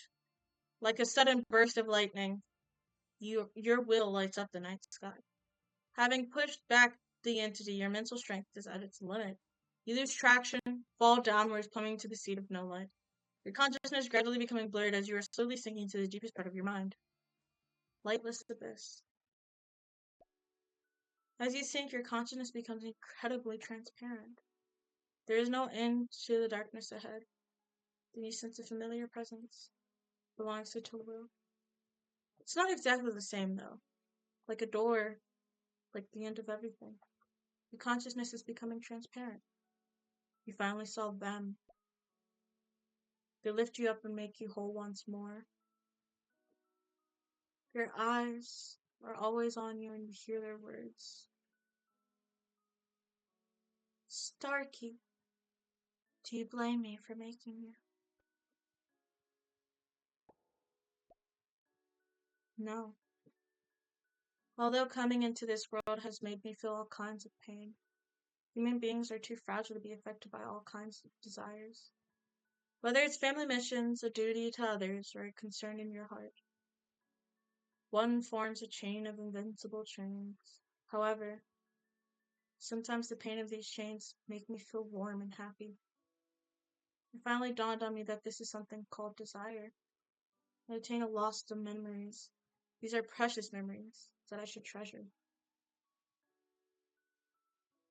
Do you like the world? I like the people of this world. They suffer together and share happiness. Even the smile of a stranger can make me feel warm. Because these people make me feel connected to this world, make me finally realize that I exist in the world. Do you have any regrets? Yes, in many ways I do. I certainly have many regrets. A lot of regrets even. Sometimes something I realized only after it was too late. I regret not being honest with those I cared about in the end. The fact that it's no use saying it to them now. I suppose I feel guilty. I didn't realize what I had until I lost it. Do you want to change the world? Even if that sacrifice makes you cease to exist? It's not that I want to change the world like some grand fairy tale.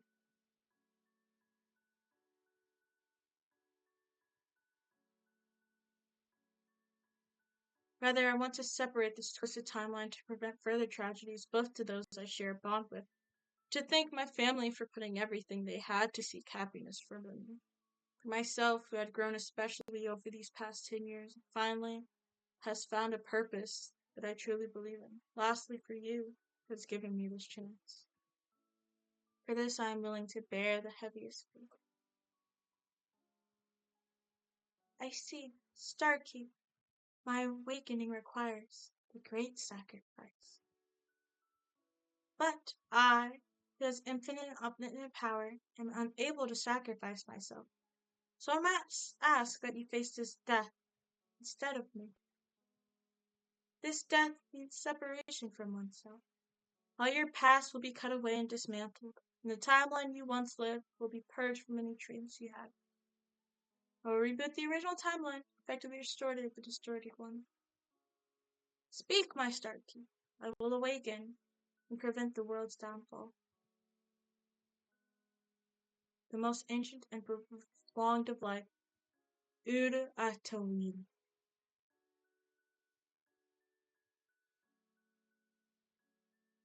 You managed to wake Tawil as the first consciousness to awake in Yog Sothoth.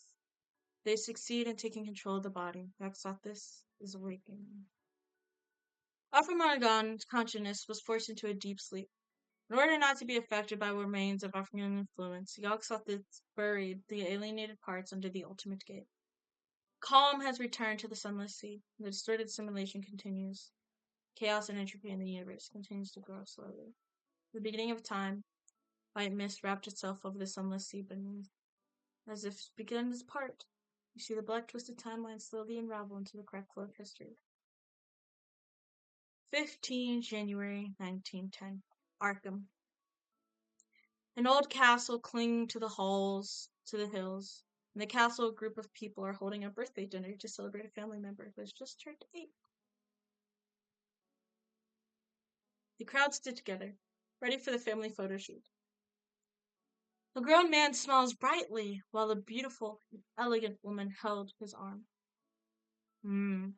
Sitting in the middle was a dignified old man who looked to have gone against his solemn nature today, because he is holding the hero of today's party, a smiling young girl with long, light blue hair. The old man's white beard was pulled by the little girl in its arms. The woman scrambled to put an end to the girl's mischief. The little girl looked at the previously smiling man with an innocent expression, and the man made an exacerbated face at the girl. It was just so happened to be caught on camera. Amy was busy sorting books in the library as usual. She's still so timid and shy. While sorting through the books, a poster slipped off the table. She picked it up, and it was the Tosca poster from the Opera Society today. For art, for love, stars are resplendent tonight. Amy looked up at the poster, and she seemed so momentarily gasped, looking confused yet pained. I wanted to say something, but in the end, her voice was no more able to speak than the air itself. She crumbled to her knees as she experienced a sense of loss that she didn't fully understand. Why am I crying? In the evening, Professor Carl and Professor Julie were working on their desk in the school office. Julie sighed deeply after sorting through a pile of papers and complained to Carl. Students are getting worse these days. They can't bear any hardships that come their way. If young people continue to only seek enjoyment, beings will degenerate into monkeys within 100 years. Carl did not respond to Julie's complaints, instead saying optimistically, this generation of young people is better than us, as they can at least pursue their own ideals. People who can't listen to themselves are simply living in a dream, being aware of one's self-consciousness, and developing their own unique personality in a rather inevitable prospect. Your nagging hasn't changed at all, old man. Aren't you eager to find students who can continue your studies? Do you want to end up irresponsible and irrelevant? Or do you already find what you're looking for? Carl pulled out his bottle of whiskey, took a sip, and a bitter expression slowly formed on his face. Painful things cannot be avoided in life, only endured.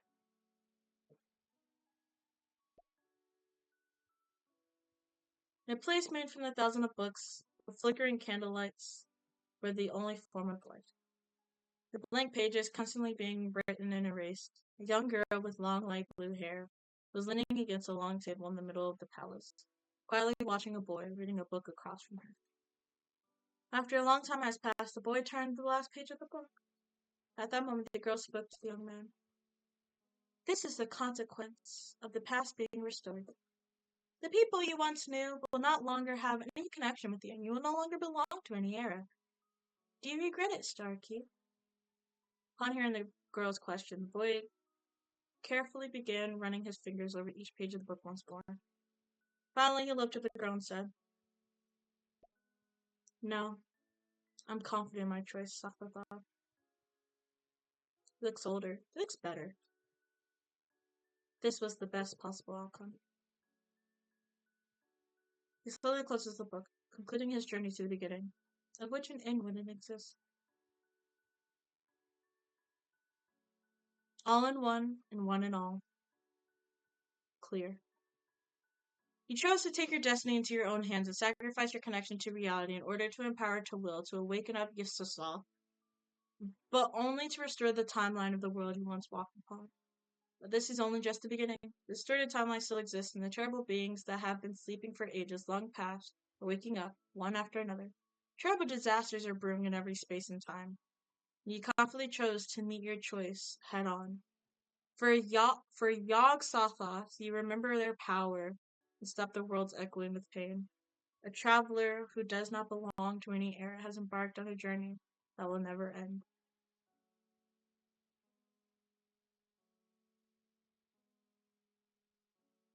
My.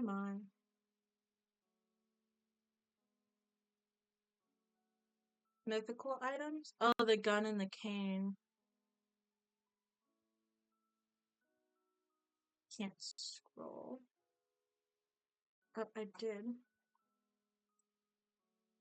There we go. Defeat the greedy, tragic truth. Truth of time. A letter from the mother and father. Experience points recycling story items. Recycle common items. And journey. Saving the ending will release all save files. Do you wish to continue? Confirm.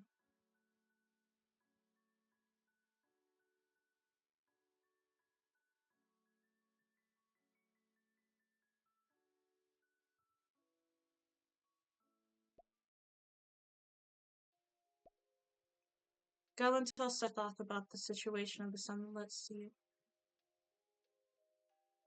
We hold the cane now. Sethoth, the spreading of the chaotic timeline in the sunless sea has been controlled. But is it really okay for you? It's okay. As long as it doesn't overly consume the power of space-time. I can still maintain the critical point for now. But to completely erase all anomalies, I'm not capable of that yet. Is there anything I can help you? You and Sethoth. You see Sethos with some hesitation after your words. The new space is still very fragile, and in order for the library to work, Starkey and you travel to all of normal space and time to influence the history, to resolve anomalies, and then bring the little bit of change back here. That will become the power to fill the space and time. I understand. However, Starkey, you are going to the chaotic time of history. You need to establish a connection with the people in the time and space to get involved. You will obtain the same identity and experience as them, and their suffering and pain will be imprinted in your heart. The power will protect you from natural death. You will still face the pain of death. Don't worry. I will go all these places as soon as I could. Help you recover your power. Now this is what I remember. I remember this big library, making your own character. There it is. This. I don't have any historical associations here. Better to create an associated character first, and then rewrite the fate. Which I think is this. Yep. This I remember. You chose this one last time. Oh my. This was what was in the demo. How fascinating.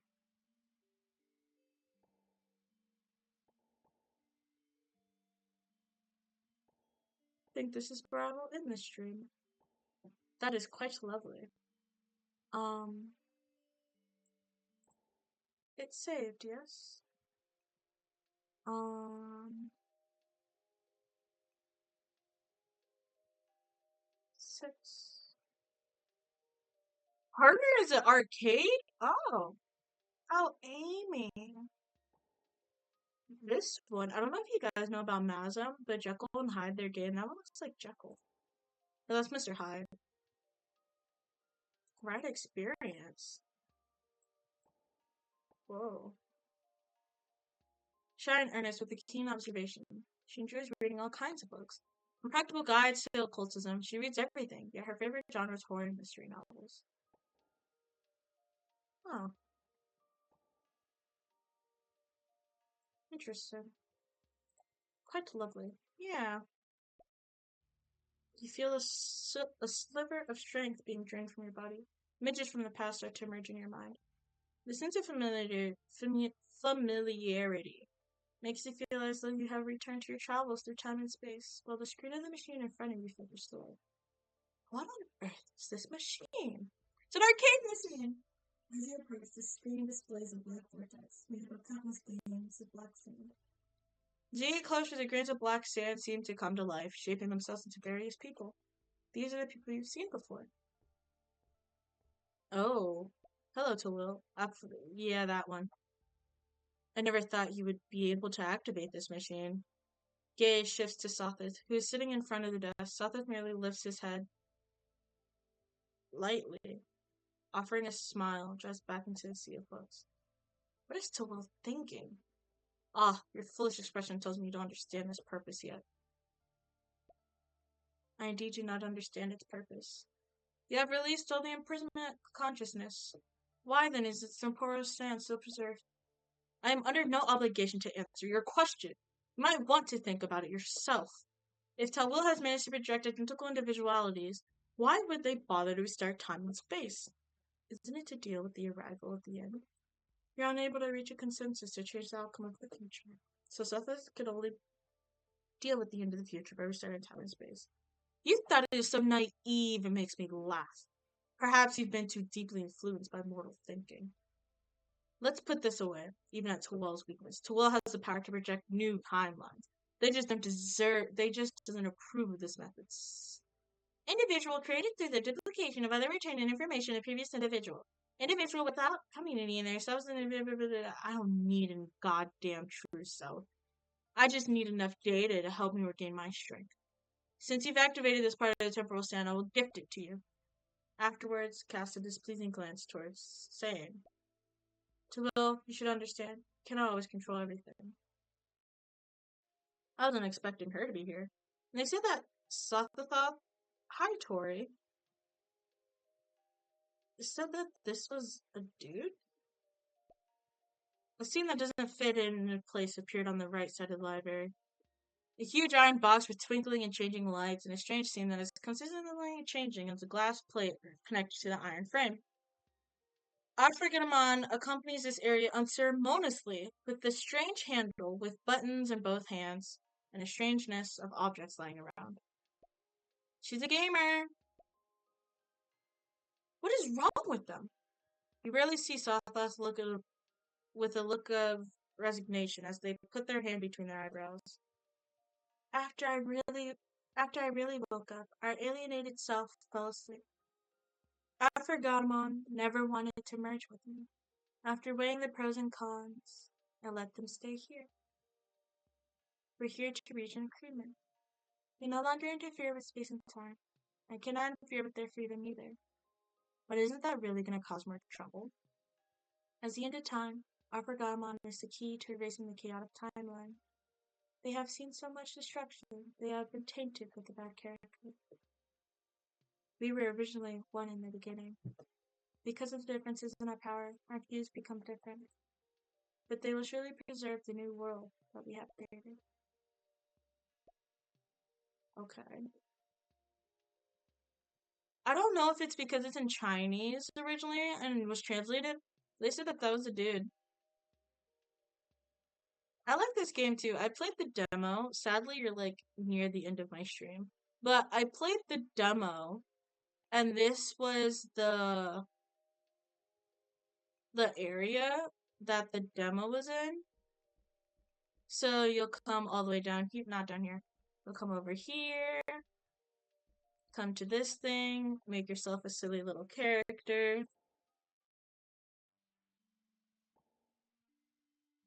I played as this one last time, and I went to like a certain area, and I love that one. But look, I changed.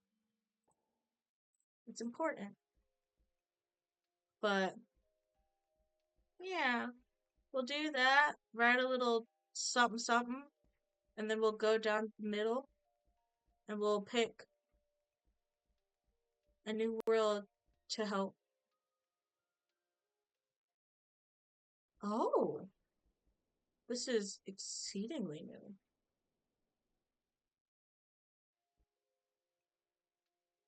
You just woke up. I like the purple one. That's fair. It's 11 a.m. my time, so can I not go down? Oh, start space-time trip. No module is selected. Do you want to go to select?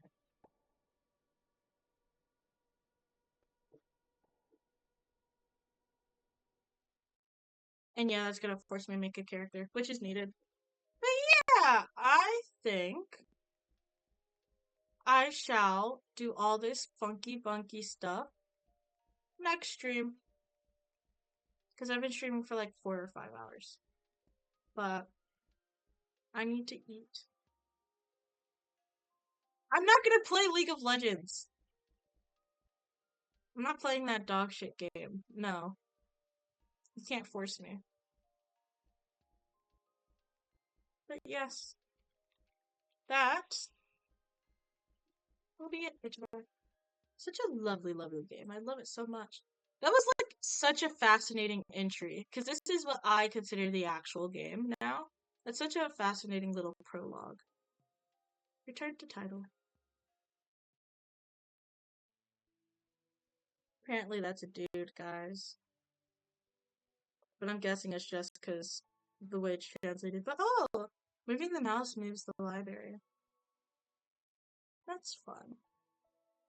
Exit.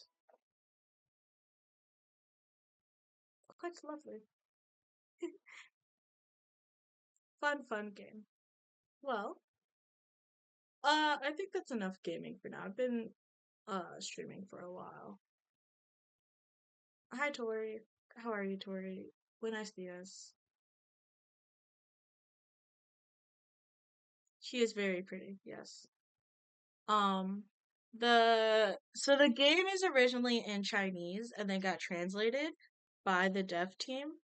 And so because of that there's some like grammar issues or like occasional typos. And I don't know if them using masculine pronouns for the quote unquote pretty girl was because it was translated or just like a typo or something, or if they're actually masculine. But yeah, I find it interesting. To be fair though, yes, hello Tori. um, they are the beginning and end of time. The one with the long hair is Yog Sothoth. She's the beginning of time, and the other one is the end of time. So I think the gender doesn't really matter because they're conceptual things. They're deities, gods of creation. Is there a mod to translate it better? No. I think the translation is actually perfectly fine, honestly. It's like pretty well translated. It's never anything like game breaking. It's like maybe there's a space where it's not supposed to be, or like a word is misplaced. So instead of it being like he did, it's like did he, which it still gives the same concept or like idea they want to get across, which I feel like is the point of games or writing, sorry, of communication. So it's fine. But no, not like Briar.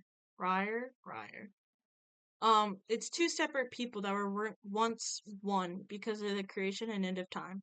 So, the long-haired one is Yog Sothoth. She's the beginning, and the other one is my God. The other one is Afukamon or something like that. She's the ending of. And so they were once together, but like she said, because they have different powers, they soon gained different beliefs. And so they had differences, so they separated, which is understandable, but they still work together, they have to. They have timelines to uphold. It's Yog Sothoth. And I think together they make To Will, or Yog Sothoth is To Will. It's one of them. But I think Yog Sothoth is To Will. But because of that, because they separated, they had a little discord and they can make puppets or like avatars to do stuff for them in the human world. No, they're not gay. Calm down. I think there is so many other things that you could add the queerness to and it not be the deities. I mean, you're literally making your own characters. It's basically cool D&D. If D&D was cool. Toads, if D&D was cool, guys. But because of that, there's because they introduced the fact that there's deities, obviously there's a bunch of different deities that also have issues with the timeline. They create the timeline, but now there's slumbering things within the nothingness that want to present itself. And so they cause issues with the timelines. And so they make avatars and puppets in order to fix them. And so, although Yog Sokmoth could have left Akufaman in the nothingness, they came onto a agreement of being together in that space so that because in general they have to work together to properly do time. So they plan to be together in that area. Basically, Yog Sothoth was like, "Yeah, I let her crash at the place. I let them crash at the place and be a little gamer, be a little gamer with an arcade machine." Yeah, but we're now a little errand boy. The characters they came. What does that mean? What do you mean, Tori? You better be behaving in my chat. What do you mean they came? I came, I saw, I came, I saw, I take what's mine and take some more. I came, I saw. What do you mean they came? What are you talking about?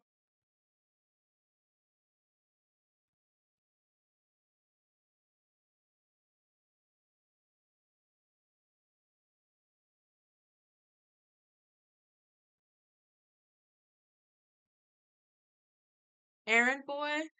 Oh, our character came. Um, the errand boy, our name is Anon. Like Anon, like anonymous, but with an A, so it's Anon. Um, we had a quote unquote we had a them in us. We're the shadow. And apparently that caused everything bad. It's basically like how I mentioned there's like things from the void of nothingness that are leaking into the timeline. One of them is in our character, as we are a avatar for Yagsaka. And so we had to come to one with that and also learn the truth of our past. Yeah, no. There is a big delay. I'm not gonna lie. There is a big delay. It's okay. That's not just you. There's just a big delay. That's just how Twitch decides to be. But because of that, um we had to erase ourselves from timeline existence. So we too now only exist in the same confines of the deities in the nothingness. So we do not exist to people, which is why we have to make um modules or quote unquote personas to insert ourselves into different timelines so that we can stop the thems from the void and all that from messing with the timeline that they're trying to create. There's still the chaos in the timeline, even though we died in order to protect the timeline. We now serve the timeline. So yeah, we exist outside of said time and we work to preserve. But there's a lot of like stats and whatnot that we have in order to um be a better person because we can't just be perfect, like we have to actually exist in this timeline that we're putting ourselves into. So we have to make a module and then we have to be like, oh, okay, maybe I have this job, but only these stats because of my background. It's literally D&D, but it makes even more sense and it's all in pixel art. No, you can't eat the chaos. That's not how that works. You can't eat the chaos, you silly goober. That's not how that works. You can't. I hear chaos and I think of Happy Chaos from Guilty Gear. You can't eat him. He's mine. It's funny, but yeah. So yeah, we go around running errands, making little people in order to insert ourselves into stories and solve the issues in the timelines. Hmm. But I will refrain from playing any FPS game outside of Borderlands or something of the sort. I'm not gonna play a battle royale type FPS game. It's not my cup of tea. I'm not gonna play League. I'm not gonna play Overwatch. I'm not. I might at most play Fortnite. I don't know. I'm not really much for Fortnite. It really would just be because of the, but it's a big game also. It's like 90 gigabytes, so I doubt I will. That's if my computer can download and run it without bricking itself. But yeah. What the fuck is MOBAS? What is MOBAS? What? Oh, I should probably play Roblox one time. I feel like there's so much better games than Roblox though. I'm not playing. No, no. I'm never touching Dota. Not at all. Never touching Dota. Absolutely not. No Dota, no League, no Wizard of Warcraft, no 101 Wizard. No, not at all. Nothing. I feel like at this point I just won't play Blizzard games or Blizzard adjacent from what it sounds like. But that's just because they don't make the type of games I enjoy, nor co-op games that I could find enjoyment in by playing with me. It's just not my cup of tea, no. I will not be participating. You hate me and want me dead. Mayhaps. Who knows? Nah. Just get better games. Play better games, bro. I get that I play weird games too, though. Um, the games I play are not very common. I would say they're not like common games. They're not that normal. I wouldn't think so. But I feel like they're at least interesting. They're very interesting games. I when I first got into gaming on Steam, I was playing pixel horror games because I feel like those offer the right amount of creativity and diversity, especially because they're free. A lot of times, a lot of them are like free or whatever, but like they're very different. Like one of my favorite pixel horror games is Faustus Aftra, which translates to Faust's Nightmare. It's based off of the stage play slash book Faust and the many iterations of it. And I'm not playing fucking Schedule One. Absolutely not. Especially not paying for that. But because it's based off, like, first of all, it's a game based off of Faust. That's amazing. First of all, that's so cool. I'm actually, because of it recently, I got the EPUB for Faust in two different types of translations. I think at different time periods. And so I'm currently reading the preliminaries. But Faust in itself, just like as a quick synopsis, is a very interesting story. Basically, Dr. Faust sells his soul to the demon or devil Mephistopheles in order to gain knowledge or something adjacent. Basically, he was bored with life and was like, I need more. And it's like the greed and longing for knowledge that always ends up dooming humanity and all the sort. And so that's such a fascinating horror game concept. And then it's a young girl, you know? Like Faust in this case is a young girl. That's so crazy. I'll freaking show you right now. Hold on. We're gonna open my Steam. We're gonna take a little deep dive really quickly. We're gonna open my Steam. Okay, so here we're looking at my Steam. We're gonna full screen this really quickly, just for a moment. Um,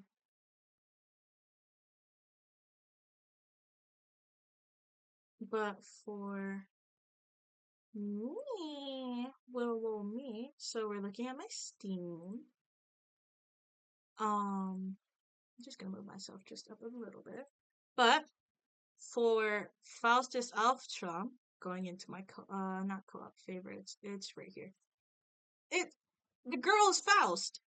That's insane. The girl is Faust. And it's like that's so silly. It's such an interesting concept and idea. Like not only is the art just scrumptious, they have a little art book once you finish the game. But like it's so cool. Like this is Mephistopheles. Look at him. It's Mephisto.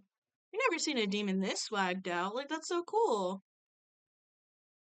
And so instead of Faust being a doctor that's seeking knowledge, you're a little girl named Faust. Really, your name's Elizabeth, but you're a little girl named Faust, and you're being plagued by Mephistopheles. Maybe you like if you knew the story of Faust, maybe it's like, oh, maybe I owe Mephistopheles my soul, and he's taunting me for some reason or whatever. But it's such a fascinating concept of adapting the story Faust by Goethe. Goth? From Goth. Yeah, from Goth. And it's like that's so cool. It's such a and it's a pixel horror game. And look at how cool the art is. Not a lot of AAA games or like big popular games are doing shit like this. So I like looking for I don't want to say niche because it makes me sound presumptuous, posh. It makes me sound posh, but just like games with interesting concepts. Mephisto, yeah, Mephistopheles. Games with interesting concept. It's fascinating. And all the music is like you can just get it on Spotify or on YouTube. It's literally it's I don't know how to say the word. It's so I know they have Henry Halls Who's Afraid of the Big Bad Wolf for the Forkjaden, which is the Three Little Pigs. And then they have like Ganassi 1 through 6 or something like that. And so here we go, the Forkjaden, the Three Little Pigs. We see them a lot, which if I remember correctly from my knowledge, is based off of the concept of the three witches that appear in a lot of literature. So like if you've ever watched Hercules, if you remember where the three old witches are trying to cut Hercules's string and they can't. So like those three witches or like oracles or whatever, it's a common trope in older literature. And I think in German they were called the Forkjaden or Forkjaden is just the term used for the three pigs here. And so like if you've ever also read Hamlet, they appear in the woods and give uh the main character the prophecy or something like that. I think they like share an eyeball or something goofy like that. But I think they're like the past, present, and future. It's something goofy, but like it's a common trope. It's a common trope that appear, you know? And so that's what that's based off of. And then the cat there, funny enough, when you beat the game and you get the art book, it also writes down the concepts and what the the three fates, and writes down the concepts and the what led to the characterization or like scenes in the game for that character. And so the cat next to the Forkyaden on this page is Siebel. It's pronounced Siebel. I like to pronounce it Sibel when I was playing the game because of how it's spelled. It's Seible or Seible. It's weird, but it's pronounced Siebel. And apparently, I think they're cross-dressing lesbian. And so I was like, oh my gosh, I love Siebel. There's such a cute little cat. That's such an interesting character. But like the way, like where they show up in the game, the characterization of it, how uncouth it was, especially for the time, it's like that's what the devs went for. And they explain that in their art book to an extent, or like the characterization of it. And I find that so cool. I don't remember exactly what the Forkyaden were, but like seeing the concept art of what they went through for characters and whatnot was good, especially for Mephistopheles. So for Mephistopheles, there's this whole thing with his ruffles. His ruffles. He's highly gorgeous. He's highly gorgeous. He has tendrils or curls in his hair, and he has like a lot of flattery. As you play the game, the main character has this doll with very similar attributes to Mephistopheles. And not to get pretty spoilery, but like um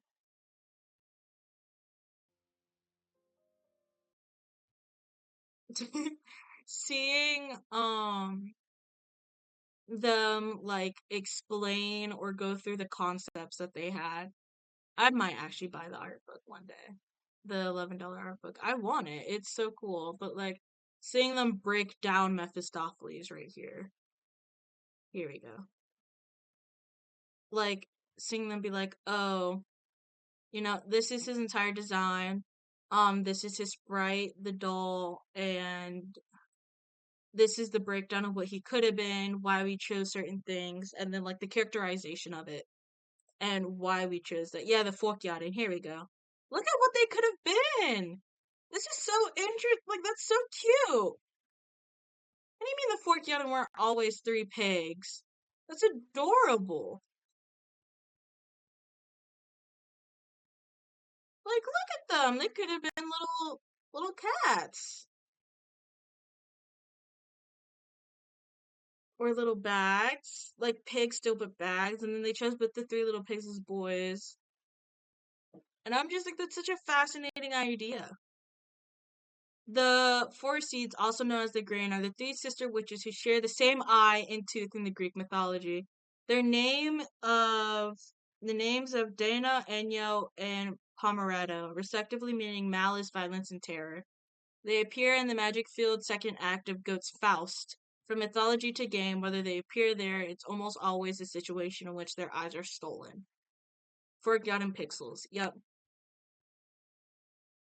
So, like them writing that down, seeing how it connects to she's stop. Let Mephistopheles be a man. I feel like it's prettier as him just being like a jade beauty of a dude. But like them breaking down like, oh yeah, this links to this in the original story of Goethe's Faust, which Goethe wrote the original play or like book. Like them explaining certain things and whatnot. And then just like the art and understanding certain characters and why they are what they are. I feel like that's so fascinating. Like, I think right here. Yeah, okay. In Goethe's Faust, Mephistopheles declared to God that the former would be able to tempt the soul of his most loyal servant, Faust. Afterwards, Mephistopheles arrived on Earth and accompanied the old Professor Faust in reliving the glories of his youth. In this dream, Mephistopheles followed the young girl in the scrutiny of her past memories. It knows everything about her, supplies everything she desires, call her by the name she yearns for, and tries all it can to keep her here. So like them being like, hey, This is what Mephistopheles does in the original media. Okay? This is how we're going to translate that for our main character and for the story we're telling. And it's like, he's so gorgeous. But it's just like, hey, yeah, we're gonna in the Faust, reliving the glory of his youth for the girl that we're playing as. Like, oh, okay, we're gonna call her by the name she yearns for. We're gonna supply what she needs. We're gonna want to keep her safe here. We're gonna try, and it's like that's such an interesting way of reworking to fit your fit the narrative that you're going for. And then here's Elizabeth. Like, look at her. Ain't she darn cute? This morning closed for the initial cutscene of the game. Like, she's cute. She's gorgeous. I really like the art style of the game and everything. Like, look at little Siebel. Yeah, so cute. So yeah, no, this is one of my favorite games. I feel like either I'll get the art book or maybe I should also just play the game on stream again.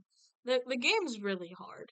Like they have an entire walkthrough naturally because the game's hard. Like it took me 13 hours for a simple pixel horror game. It is difficult, but because it's difficult and because of how complicated it is in its adaptation, it's easily like replayable and enjoyable because so much happens. You generally just forget. And it's so fun to acknowledge each time you play and read the stories and everything. It's very creative. Maybe I'll play it again on stream sometime. But yeah, it's kind of not known. So I guess it's like hard to be like, oh yeah, I'll play this. And so many people will watch me do it, guys. Trust, trust. So yeah. This is my little gem of a game, my magnum opus. This was like one of my favorite games that I found when looking for free pixel horror games. Which this should not be free at all. This is like an amazing game. But like I feel like saying how this is like one of my favorite games puts in perspective the type of games that I like to play. And guys, Blizzard games is not one of them, to say the least.